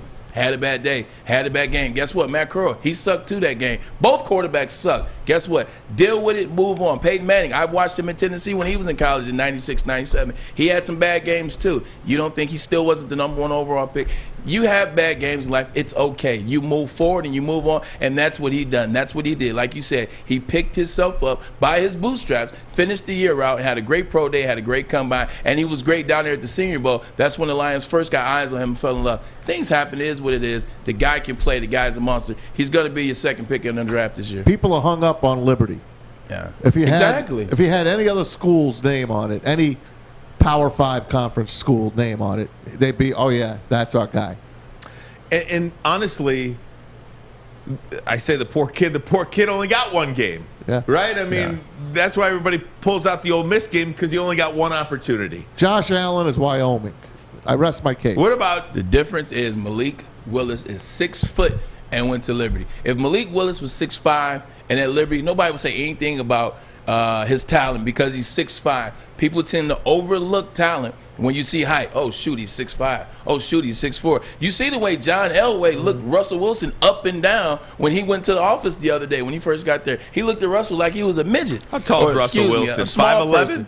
Russell Wilson you can't say midget anymore, Bray. The way he looked at him was like it was an Oompa Loompa or something. He's not. He's a Super Bowl winning quarterback. People get hung up on the height thing. You better pay attention to the skill as opposed to the height. It's a great comparison, Bray. Russell Wilson, in terms of the build. Russell Wilson, would you take Russell Wilson if you got to redraft the, what draft was that? The 2012 draft? Yeah. Would you take Russell Wilson, or would you be scared that he was 5'11"? Pete Carroll knows. Pete Carroll knows. But he won. And that's the thing. With a quarterback, what I pay attention to, I pay attention to how you lead. I pay attention to how you deal with times of adversity. Also, do you win? Russell Wilson won the ACC when he was at North Carolina State. They wouldn't let him play baseball last year, so he said, appreciate it, thank you for the opportunity. He went to Wisconsin. Guess what he did at Wisconsin? He won the Big Ten, beat Ohio State in the Big Ten championship. So when you win, it doesn't matter, man. Are you a leader? Do you have the skill? Can you deal with adversity? And do you win? He's a winner. Point blank, period. And can the Lions afford to pass on him? And that's a legitimate question, too. I mean, if you go back through the years on who the Detroit Lions passed on, most recently, of course, Tua Tagovailoa and Justin Herbert. I mean, those two names, and you may not like Tua, you may think he's trash, whatever. He's a winning quarterback. Justin Fields, Mac Jones. All five guys. The whole 5 or 6 last year. Yeah, exactly. That's why I went back to that. I mean, and Micah. Would you rather Mac Jones be your quarterback this year? Would you like Josh Fields to be your quarterback? Would you have preferred Lamar Jackson to be your quarterback? What's his Patrick height? Mahomes. How tall is Lamar? 6'4". 6'3". So Let me find out so right he's now. bigger than Malik. Yeah. 6'3". But I think the Russell Wilson's a great comparison. Yeah, it is. He's a pretty decent player in the NFL, I'd say. Yeah, throws pretty good. Throws a hell of a deep ball. Like Malik throws a hell of a deep ball. Can run. They both can run. 6'2". But don't look to run. Look at the Lions line. We're not bringing him into a team that doesn't have an offensive line to protect them. We're bringing him in. He's behind a top 5 offensive line. Let me ask you this: if Malik Willis turns out to be a poor man's Russell Wilson, and you passed on him, shame. How many Sound more like Game of Thrones? How many more guys can you pass on? You'll pass up half the league at that point. Also, I think the situation is this. The situation is this: if Malik Willis turns out to be a player, and let's say whoever they take doesn't, then you automatically lose the credibility that we gave you. We gave you credit to be able to spot talent. We gave you the credit because of your 2021 draft. We gave you that credit. You pass on Malik. Malik turns out to be a player for the Pittsburgh Steelers and takes them to a divisional title, et cetera, et cetera. Now you lose that credibility. Now we're right back where we started. Now you are literally no different from Quentin Trisha and the regimes before that. You got to get a quarterback, man. You got to do it. Let me say this. If Malik Willis doesn't go at 2 and he slips down to the good teams, starting with Pittsburgh. Let's say Pittsburgh takes him. Is Pittsburgh a pretty smart team? For waiting? Maz, I told you yesterday, Yeah. I want who the Pittsburgh Steelers want. Yeah. I want who these winning teams want. Not the Carolinas and the Atlantas, even though they've made Super Bowls. I want what the good teams want. And if we let this guy go, and I know we have a lot of holes, we're not dumb here. We know we need a defense. We know we need another wide receiver. We know. I got one for you. But you need your quarterback now because you're not picking in the top 5 anymore. That's your prayer. I got one for you. Malik Willis is a guy that we believe the Detroit Lions should draft. We like his talent. We said this is a quarterback-driven league. Got to have a quarterback. So we draft him. If we draft him and he's not the guy, like he ends up not being the guy this year, not being the guy in 2 years, not being the guy in 2024, have you noticed what the trend is in the NFL anyway right now? 2006 to 2016, 29 first-round draft picks. I mean, you want me to wait on that one? Yeah, I do. Yeah, because Sit you know where I'm tight, going with because that. you got an amazing stat coming up next. Ermanni and Edwards. Woodward Sports Network, the bottom line. It's about to happen. Take them. Hi, I'm Kay Cunningham. I'm proud to partner with Hall Financial, the mortgage company known for 5-star service. Don't just take my word for it. Check out their 5,000 5-star reviews for yourself. Go to callhallfirst.com and get started with your 5-star experience today. You don't have to go to the beach, man. You don't have to get your butt crack full of sand. You just need a little chili peppers, man, to get that glowing beach chili peppers tan. Woo! With 26 locations in the Metro Detroit area and more coming, Chili Peppers Tanning is where you'll find the cleanest salons in the D. Join the Pepper Club for the best deals on unlimited tanning. Head to chilipepperstanning.com. You just need a little chili peppers, man. Hey, gang, I want to tell you about Guardian Alarm. They're your local security experts, have been for over 90 years. You see that black and yellow sign out in front of the house. It tells the bad guys one thing.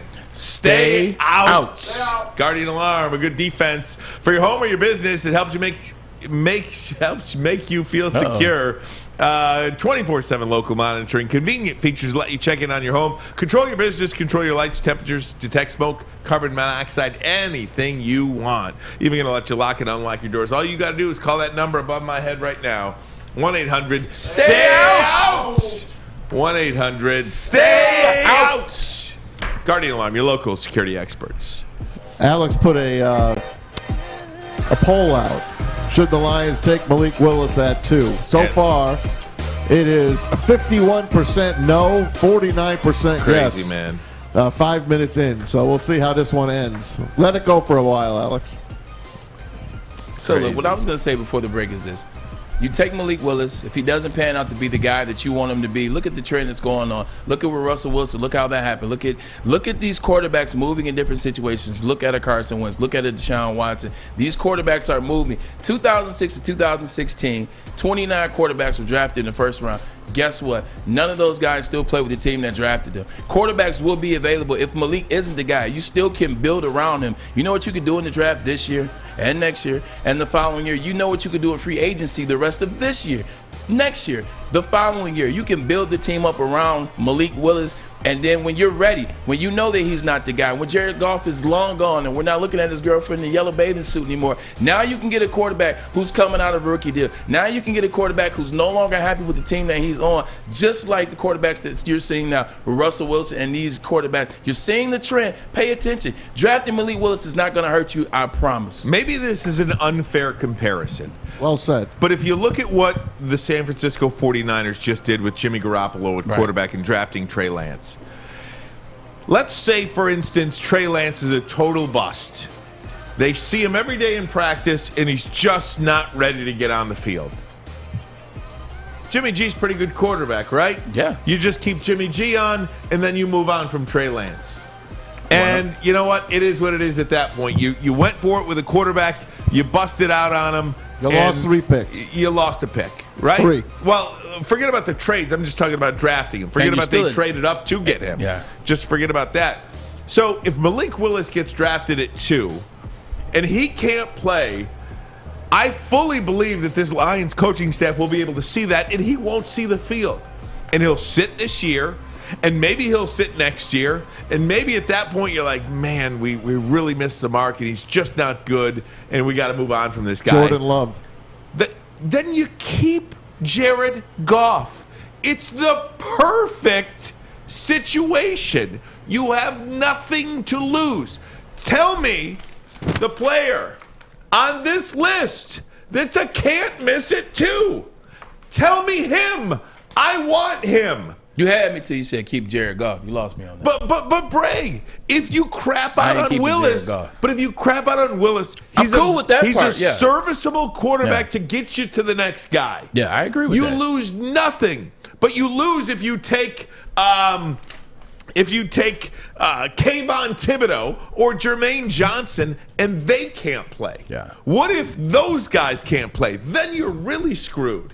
What if moving those guys would be harder than moving a Malik Willis? What if you take Kyle Hamilton at 2 and Kyle Hamilton turns out to be Jeff Okudah 2.0? What did we just say? You can't win that way. What did we say about the 2017 draft? We don't have anyone.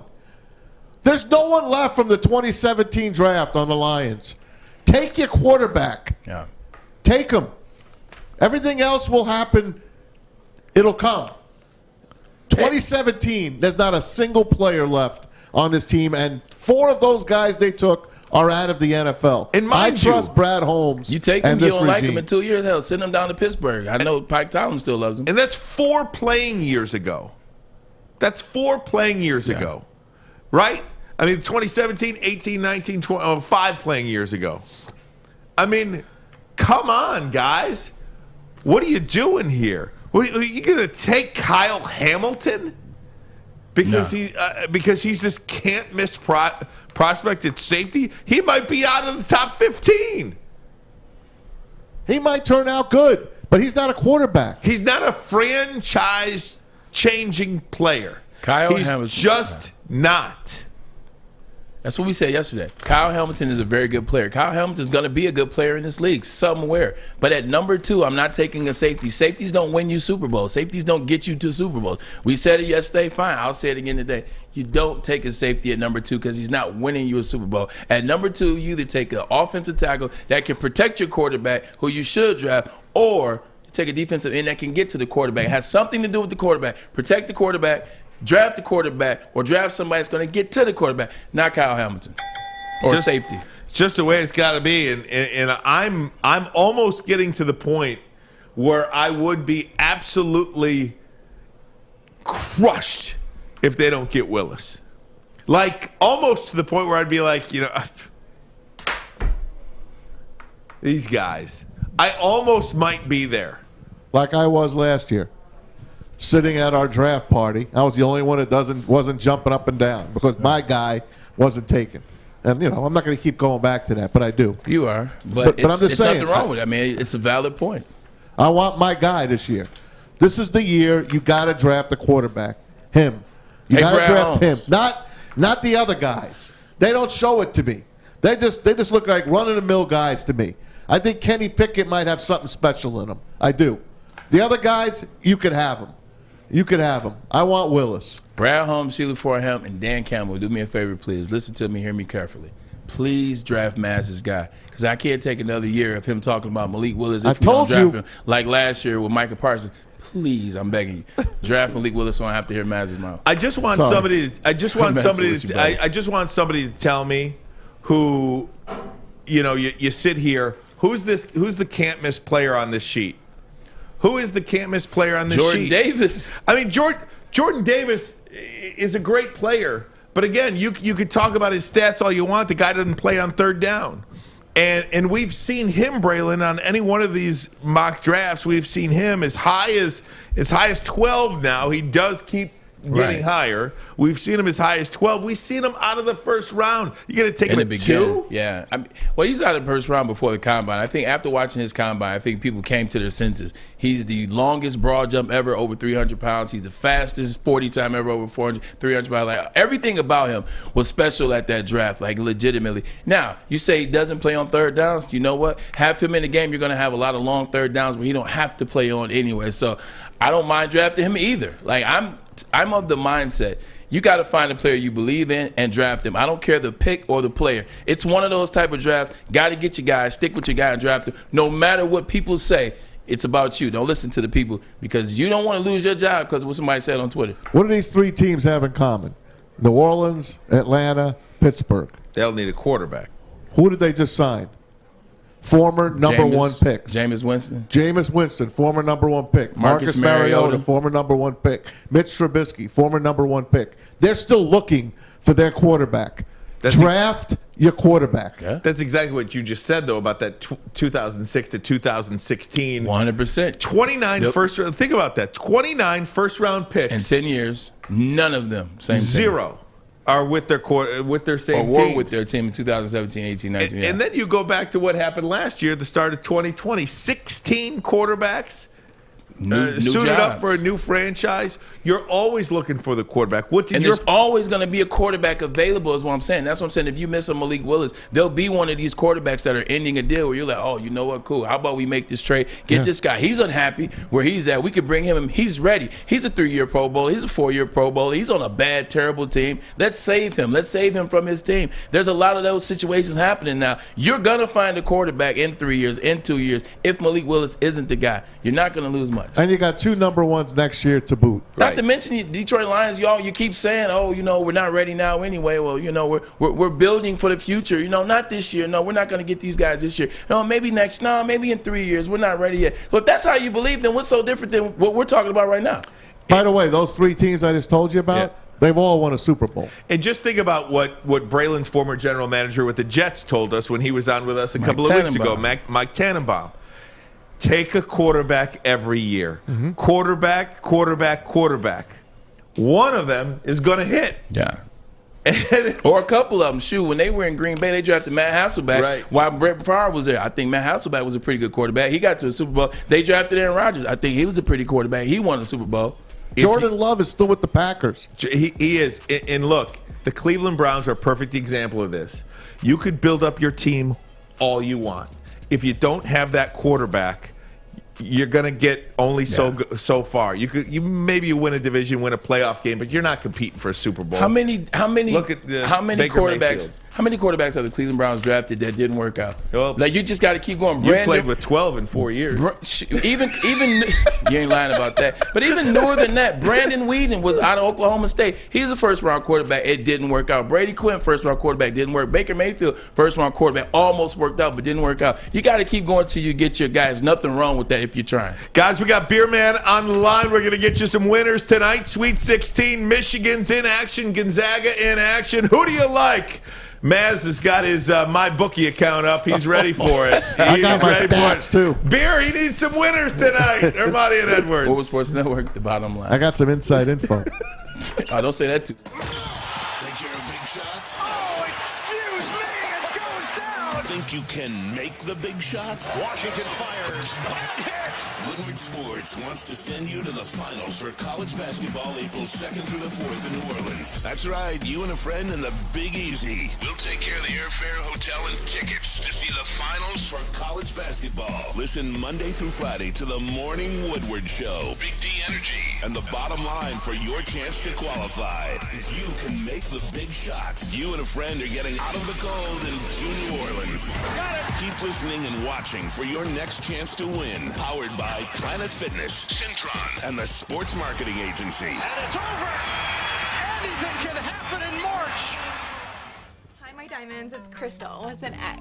You want to get hot and perfect like me? Here's my super easy routine. Drink at least a gallon of water before you wake up. Attach a weight to everything in your house. Hello? Sell your car and just sprint everywhere. Scream when you exhale. Don't follow Crystal with an X. Do your own thing at Planet Fitness with tons of equipment and free fitness training in our clean and spacious clubs. Join now for just $10 a month and cancel anytime. Oh, man, it is that time for Gypsy Vodka. This stuff is amazing. That's because this corn distilled 6 times using our How many times? 6. Whoa. 1, 2, 3, 4, 5, Get 6. you some Gypsy. Hey, I'm telling you like this. It's a perfect night to get it, too, though. You got the Michigan game tonight against Villanova. Might need some Gypsy to watch this game, especially if Michigan doesn't win. Might really need some Gypsy. But the stuff is smooth as silk. That's because 50 different formulas went into it, and they finally got it right. Adam and Mike, Michigan State guys, you got it right this time. Go down to your local liquor store and ask for it by name, Gypsy, and it's also gluten-free. But if you're going to drink, remember to always drink responsibly. All right, let's get to them. This is why everybody watches the show. They need some winners tonight. Maz specifically, he's really hurting. Beer cost him $20 last week. Yeah, beer. I forgot the team you gave me, but they sucked. Vermont. Wasn't it Vermont? Vermont covered. Oh, somebody. Beer, how you doing, brother? Mute. You're on mute, I think. Can't hear you. For crying out loud, beer. One of these days. Come on, man. Well, Beer, you there? We can see you. We see you. We see him. We'll get him. We'll get him. We'll try to reconnect. I mean, those guys are on a heater, though, man. Those Woodward Bets guys. They're on Scotty they're on G. a tear. I think it sounds good anyway. Scotty I don't G know. gave me one of his bowling balls that he rolled a 300 with. Get out of I'm here. going to Why re-drill did the he thumb do hole. that? Was it a storm? What do you mean you're It going was to a storm re-drill the IQ. thumb? You have to re-drill the. I have to fit the damn ball. Yeah. I got to fit my hand in You it. bowling tonight? I'm bowling tonight. If I'm correct, that's the #1 ball used on the tour. It Is is. that particular storm? Correct. I know a little something. Not a man. What's that? What did Pete Weber say? Who do you think you are? I'm him. That's him. Peter Weber was great. So, guys, we got to do this whether we have beer or not. We're going to do. Alex, what are you saying there? Working it out. All right, Should be working good it now, boys. Oh, we got him. Yes, There we he got is. him. Here we are. Too much beer. Two still hungover from Vegas. So Oh, trying to get the man, right dude, that one. was sweet, dude. I couldn't believe you were still standing, seeing you in Vegas it was like a long that. weekend. How did it go? Too old for that, but it went well. We had some winners. We had some nice money line plays. The tables were all right to us. So we had a good time. But Sweet. a nice night of hoops tonight. I'm excited about this slate of games. It's going to be fun. All right, so let's get right to it, Beer. And again, you can watch Chris and Scotty G and the guys. Woodward Bets, 6 o'clock right here on the Woodward Sports Network. Tonight, first game, Arkansas and Gonzaga in a 1-4 matchup. Gonzaga an 8.5-point 10 favorite. now. It's up to 10 now. 10, yes. A 10-point favorite. Gonzaga getting a lot of love over Arkansas. Sounds Beer, what dangerous. say you? Yeah, normally the point, Braylon nailed it there. Normally you don't want to Sounds give up dangerous. that many points here, but I think Gonzaga rolls here tonight, guys. I think this is a big-time mismatch. Arkansas very much undersized down low, and I don't know how they're going to deal with Timmy and Holmgren here. So I think the size going to be an issue for them. Two fast-paced teams, but we look at some of the efficiency metrics. Gonzaga, one of the best offenses in the country. Arkansas really struggles defensively. Also rebounding, Gonzaga very effective. Arkansas struggles there as well. They cannot shoot the three, so if they're playing from behind, they're one of the worst three-point shooting teams in the entire country here. I think Gonzaga just too much here, guys. I like some of the alternate lines on top of the 9.5 or 10. I think Gonzaga wins this one by 15 or 20. Arkansas, a great story here. 0-4 in their last 4 tournament games against the spread here. I think Gonzaga rolls here tonight. How about Chet? Come on, Beer. You see the shirt. You already know where I'm going. You know what question I'm asking, man. Talk to me about the Michigan-Villanova game. What do you see out of Villanova and Michigan? I think they could win, but am I just a homer? 5 points. No, I'm gonna be the non-homer. You know, I'm not a Michigan fan, Braylon. I'm not just buttering you up here. I think they have a great shot to win this game, and the reason why, Hunter Dickinson low. We've seen this guy carry this team. Villanova is not going to have an answer for him. I think it's a nice mismatch for this team. Also, Villanova loves to shoot the three. Michigan has defended the three pretty well. 9-1-1 against the number in their last 11 on neutral sites as an underdog here. We'll see if they get Jones back, but let's not forget how much talent this Michigan team has. We've seen the struggles. We've seen the ups and downs. This was a top 5 team to start the season, so they're starting to put it all together at the right time here. I think Villanova slightly overrated, Braylon. I've not been a Villanova fan here. I think Michigan has a great possibility to win this game. I prefer taking the 5 points. It's kind of ticked down at some spots to 4.5, so shop around and get that 5. But a money line play is not out of the question here either. I think we get a very close competitive game here. Take the points with Michigan tonight. A good friend of the Bottom Line, Tim McCormick, told us don't play Diabate and Caleb Houston at the same time. Is that something that you would agree with? Yeah, I don't necessarily go out of my way to say that. I think you can play the ball. I think they're better without both of them in at the same time, but it's not something that it's not a hill I'm going to die on for sure. Gotcha. I'm pumping the ball into Dickinson, taking advantage of this mismatch as much as I can tonight. Hey, I think Coach K's career ends tonight. Texas Tech giving one to Duke. Everyone's, holy crow, Duke is getting a point. So that tells me automatically I'm taking Texas Tech, the old Red Raiders, over Duke. What's your take there?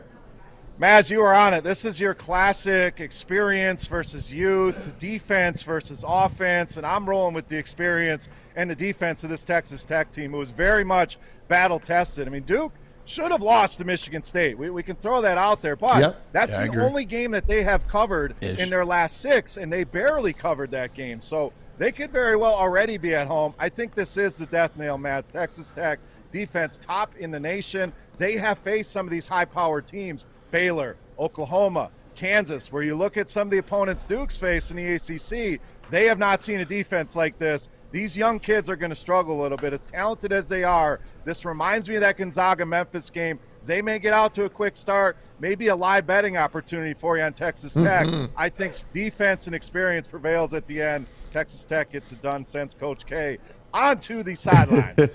And I got another number 1 falling tonight. I got Houston beating Arizona. Kelvin Sampson goes full nude you're after full of this it, game. Maz. Houston wins this game. You're full of good plays today. Houston is underrated, Maz. I'm with you again here. As much as I'd love to disagree with you because it'll be better radio and TV, I like Houston here as well. 5-0. You guys are crazy. Over their last 5. Braylon, I know what you're going to say here. Mathurin been solid. This team Christian Coloco. Probably the most talented team on paper. I'm not going to argue that here, but Houston, I think overall has that experience, has the team that can slow these guys down. I'm going with Houston here as well. I think they're underrated. These are 2 of the top 3 teams as far as metrics go, according to KenPom.com. Houston prevails here, yes, and mainly because I have them in my Final 4 as well. So, we get to the heart of the matter now. Talking to Chris Prince, beer makers fan on Twitter. Woodward bet 6 o'clock. Scotty G and the gang, they'll take you up to game time here. Hey, beer. So you've got Gonzaga, Michigan, Texas Tech, and Houston on the sides. Do you like any totals tonight? I'm staying away from the totals. I think the one that I like the most is probably the under in the Texas Tech-Duke game. I think Texas Tech is going to control the tempo of that game, slow that Duke team down enough. If you are looking for an over tonight, I think Gonzaga could score 100 points tonight, Ryan. So that would be one. You need Arkansas to do their part. But if you do want to get on some totals, under Texas Tech, over in Gonzaga, but I like these spreads a little bit better tonight. Maz isn't going to be able to stand up tomorrow because of his St. Peter's team playing Purdue. He's going to be sitting down for 4 hours at least. Jersey City going to Philadelphia. They're playing at home. St. Peter's getting points against Purdue. I'm telling you now, St. Peter's is going to beat Purdue straight up. Well, Maz, I had St. Peter's money line both of the first 2 rounds, so I'm certainly not against you here. I would more likely take the points with this one. I think this is one where they could run in a little bit of a buzzsaw. Purdue, like Arizona, very talented, starting to put it together. This may be where the run ends, but that is too many points for this team. I thought this spread would come in around 8.5 or 9. You're getting double digits with St. Peter's. Let's continue the roll with Cinderella. Yep. I'm cheering for that money line for you, Maz, but I'm likely on the points here with St. Peter's tomorrow. That's my alma mater, Jersey City's own. What are they, plus 700 tomorrow? About that. It's about plus 12.5 the last time I looked. So too many points there. Okay, now here's your next upset. You ready? Let's go to Chicago. Providence and Kansas. I got another number 1 going down. I love Providence to win this game. And here's a little side note for you. Bob Kraft gave them the team plane to get over to Chicago. Providence is flying on the Patriots plane. I like Providence to beat Kansas. What's straight in that up. cup, Oh, Maz? man. Maz, what's in that Yeah, cup? dude. All these number ones Lay going down down. What the are you going hammer. down. That is not Lay soda. it That is down. alcohol. That is gypsy vodka Down. in the cup. Oh, little gypsy, I love it. This is where we're gonna disagree. That Okay. flight is gonna be the highlight of their trip here. 'Cause they're gonna get taxed, man. Kansas is gonna take it to them. I have Kansas as the most talented team left here. Providence has not impressed me here, so I hope they enjoy that flight. But this will be the end of their run. Kansas rolls tomorrow. I'm telling you, Beer, don't do it. Don't do it. Hey, Beer, obviously it's big college basketball. I mean, you're not doing NBA Well, you got tonight. the other two games. Well, okay. UNC, UCLA, Miami, Iowa State. Give me. You played all while we're 8. here. Let's I mean, go. he's Locked played in. all 8 games. It's March Madness. He's locked He's in. got an 18 parlay going here, man. I want to see that in my UCLA. bookie account. UCLA was one of my picks to win this entire tournament when it started, so I'm going to continue with them. It's scary. North Carolina's been good, but I think UCLA's experience is going to be too much for them here. And then that last game, going to be gritty here, but Iowa State took out my Badgers. I like what I see there. I think Miami's playing a little bit over their head. Great win over Auburn, but I think it comes to an end. I think Iowa State ends up moving on in that late game. Did you hear Hunter Dickinson salute your Badgers? I did. Okay. Well, Let's that's going check to be it. a nice rivalry here for a few years. Me and Braylon, Michigan, Wisconsin, we're going to have a nice rivalry. NBA, Ryan, I'm leaving alone, but I will play Drew Holiday over on his points tonight. No Giannis, no Middleton. So if you want a prop for the NBA, grab some Drew Holiday props tonight. Who's sick enough to watch the NBA tonight? Only one guy I know. Right, that's why I'm Don't here. look at me, Maz. Don't look at me. I think Hunter Dickinson put a Mike Hart. He talked stuff about his school and then he left. Hunter Dickinson won't be there next year to back up that talk about Wisconsin. So he's left Michigan in a bad spot. Chris, we'll be watching, my friend. 6 o'clock tonight. Woodward bets. Wait a minute, one more. This sick bastard. Malik Willis to the Lions at number 2. What do you got? No, they're just driving up the price on him. So again, make some other teams get interested. Real quick, we have a new YouTube page at Woodward Bets, so everyone get over there, check that out. Our show's actually going to move to 4:30 to get Nice. the Yes! information out There we to you go. earlier. Yes! So, at Woodward Bets on both Twitter and YouTube. Let's get some follows. Let's get some traction over there. We're going to start adding more betting content, more tutorials, more shorter length videos, easily consumable for everybody out there. So we appreciate get some all the money. support, guys. Thanks, Scotty G on the Woodward Sports chat says Islanders -1.5 goals tonight. So you're looking for if you're looking for a hockey play, we're full of sickness Cal over here. Clutterbuck's out for the year. Who's watching hockey? Right. Hey. Come on, man. Scotty G. Scotty Does he G's know watching. Cal Clutterbuck is out for the year? Oh, my Scotty God. G's watching hockey tonight. Got the Isles -1.5 goals. All Hey, right. do it all, done. baby. 4:30. Sick Woodward bastard. Bets. Subscribe to their channel. Absolutely. Beer, we love you. Thanks so much. Love you, Give buddy. Beer a follow on Twitter Appreciate at it. Beer Enjoy Makers the Fan. game tonight. Go Talk to you next Peacocks. week. You got it. All right. Gonna take a break. Come right back. We'll wrap it up next. Ermanni and Edwards. I got more. I'm glad I ain't listen to Maz and pick my bracket. I'd Seriously, be all out man. of that. Woodward Sports Network, the bottom line. Jesus Christ. Life is full of hard choices. We're here to make one of life's biggest decisions as simple as possible. My name is Christina Gennari, and for over 20 years, I've helped hundreds of families buy and sell homes. We cover all of Metro Detroit and more, from large luxury homes to starter homes. We will work hard to make sure that you get the home of your dreams. So if you're in the market today or even thinking about buying or selling in the future, make the obvious choice. Christina Gennari, the obvious choice in real estate. Visit us at soldchristina.com today. Fellas, let's be honest. We like things to be easy. We like simple stuff, like sports 7 days a week. We like things uncomplicated, like Lady Jane's Haircuts for Men. Open 10 to 8, 7 days a week. Walk in anytime. Sign in, sit down, watch your favorite team play. And before you know it, your hair will be game ready. Open 10 to 8, 7 days a week. Walk in anytime. Lady Jane's Haircuts for Men. It's wicked awesome. Hey, gang, fresh, juicy, hormone-free wings. That's what Wingstop has. Wingstop, the best traditional wings. Try out our signature sauces, Jamaican jerk or lemon pepper. I had that lemon pepper the other day. Ooh, Fire. ooh-wee. Fire. Wings tossed to perfection in any sauce you pick. When the wings are so good, you're allowed to be a snob. Order online, wingstop.com, wingstop.com. We just have better wings. Also, those games tonight, we gave you some winners. MyBookie.com, Yeah, there you go. MyBookie.ag, Maz. Good job. We'll go there. Absolutely. MyBookie for tonight's games. And Woodward Sports Network, we are sending you to New Orleans to see college basketball's finals. Morning Woodward Show, afternoons, Big D Energy, drive time with the bottom line. Want more ways to qualify? Woodward Sports on Twitter, Instagram, and woodwardsports.com. Do we have a question today, Bray? Sure, why not?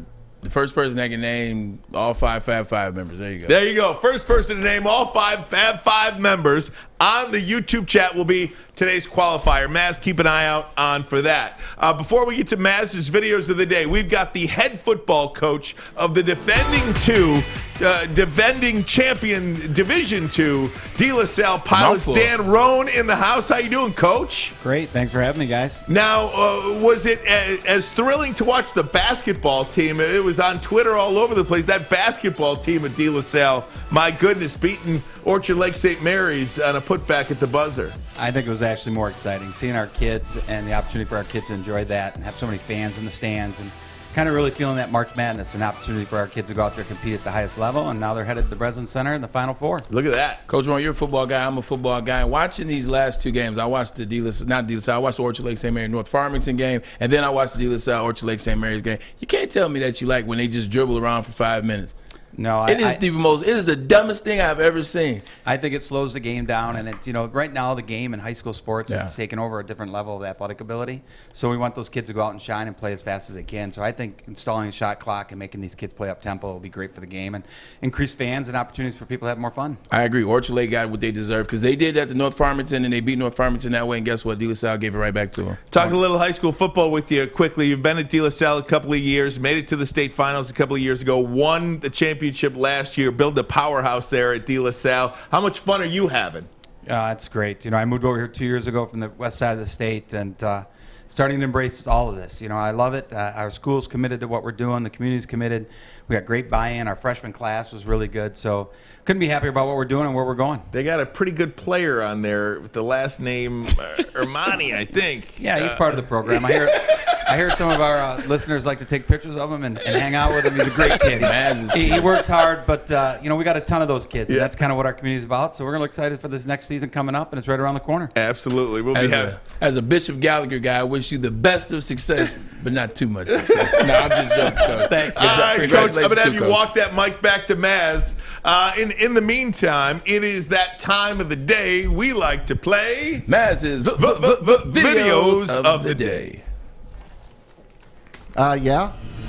And now it's time for Maz's videos of the day, only on the Woodward Sports Network.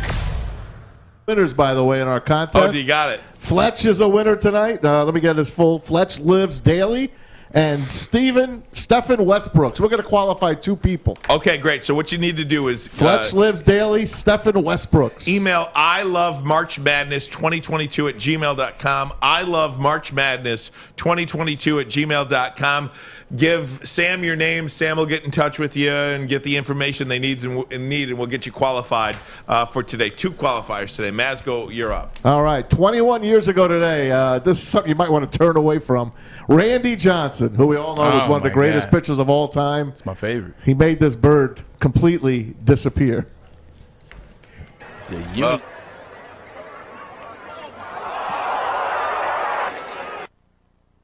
I don't know. Here comes, look at the slow-mo. You probably have a better chance to hit the lottery. Look at the slow motion. Than to hit the bird. Better chance of being fastball destroys that poor little white bird. What happened to the ball? Did the ball went back? Yeah. Oh my God. Sick. Do you get that unbelievable? Pitch back? Do you get that pitch back? Yeah, that's a non-contest pitch. There we go. That's a non-contest pitch.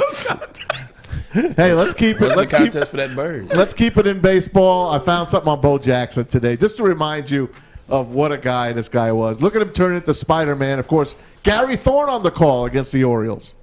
Who? Not talent.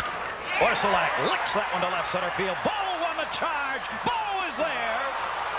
Yo, mama, love that wall. Bo. Look at him run up the wall, Ryan. I never get tired of this. I remember that. Look at this. He didn't have to do that, but he did it anyway. I remember that. And you can almost run over the wall. Why not do it? Wow. That's all I got to say is wow at that guy. All-Star game and Pro Bowl in the same season. And then he gets his artificial hip, gets a new hip. Plays for the White Sox. White Sox, first at bat. Home run. Home run. Great thing about Bo is Bo really wasn't supposed to be playing baseball when he played for the White Sox. His hip was really messed up, but he wanted to show the world that he could do it. He did it. You got to love determination and willpower like that. And I leave you with a Michigan highlight. It's a hockey highlight. Go back to 1996. A little Mike Do you Legg remember action? when Mike Legg did this? And we could talk over this because it's just got music behind it. But check what he did out to Minnesota. I mean, you mentioned Michigan hockey, and the first That's person it. you think of is Mike Mike Legg. Legg, right? I mean, Yep, and they are going to be they're the number one team in college hockey right now. I wish we had the Frozen Four here this year because Michigan's going to be in it. Yep, they just beat Minnesota. Yep, look at that. Mike Legg with and a lot of people have tried this goal and have done it in the Somebody did it at the NHL. beginning of this year. NHL, beginning of the season. Who was it? Trevor Dynamite Seacrest of the Ducks did it. Nice job there, Alex. Good job, You Alex. put your Way to mic be on and say it next Way time. to be on it. Way to be on it. You got one more, Maz, or that's it for you today? That's it for me. Oh, good. I petered out on Beer Man. Give the people your you're not doing an 8-team parlay. Give the people your 3-team parlay tonight. All right. I do love Michigan. I like Michigan to win. Okay. Why are you laughing at me? I don't know. Michigan to win. This is just tonight. Michigan to win. What a F is it? Hold on. Here it is. He's on the spot. Here's my Thursday. Let's go. Get it together. I like the Zags to cover. Yep. I like Michigan to win. Okay. I like Texas Tech to beat Duke. Okay. And I love Houston to beat Arizona. There you go. Go blue tonight, Bray. We'll be drinking that Gypsy vodka. We will be drinking that Gypsy vodka, man. Check this out. Go blue. Michigan playing Villanova tonight. Should be a great night of college basketball. I don't know what the hell they're talking about with hockey and the NBA. It's all about college basketball. Another great show. Scotty G got the Isles minus a goal and a half. Yeah, he can have it. He can watch it right by himself. Another great show out of Sam, Alex, man. Maz on the couch. Mary Kay, we really appreciate you down there in Cleveland playing Diller. Ermanni, Edwards, this is the bottom line, and we do it all the time.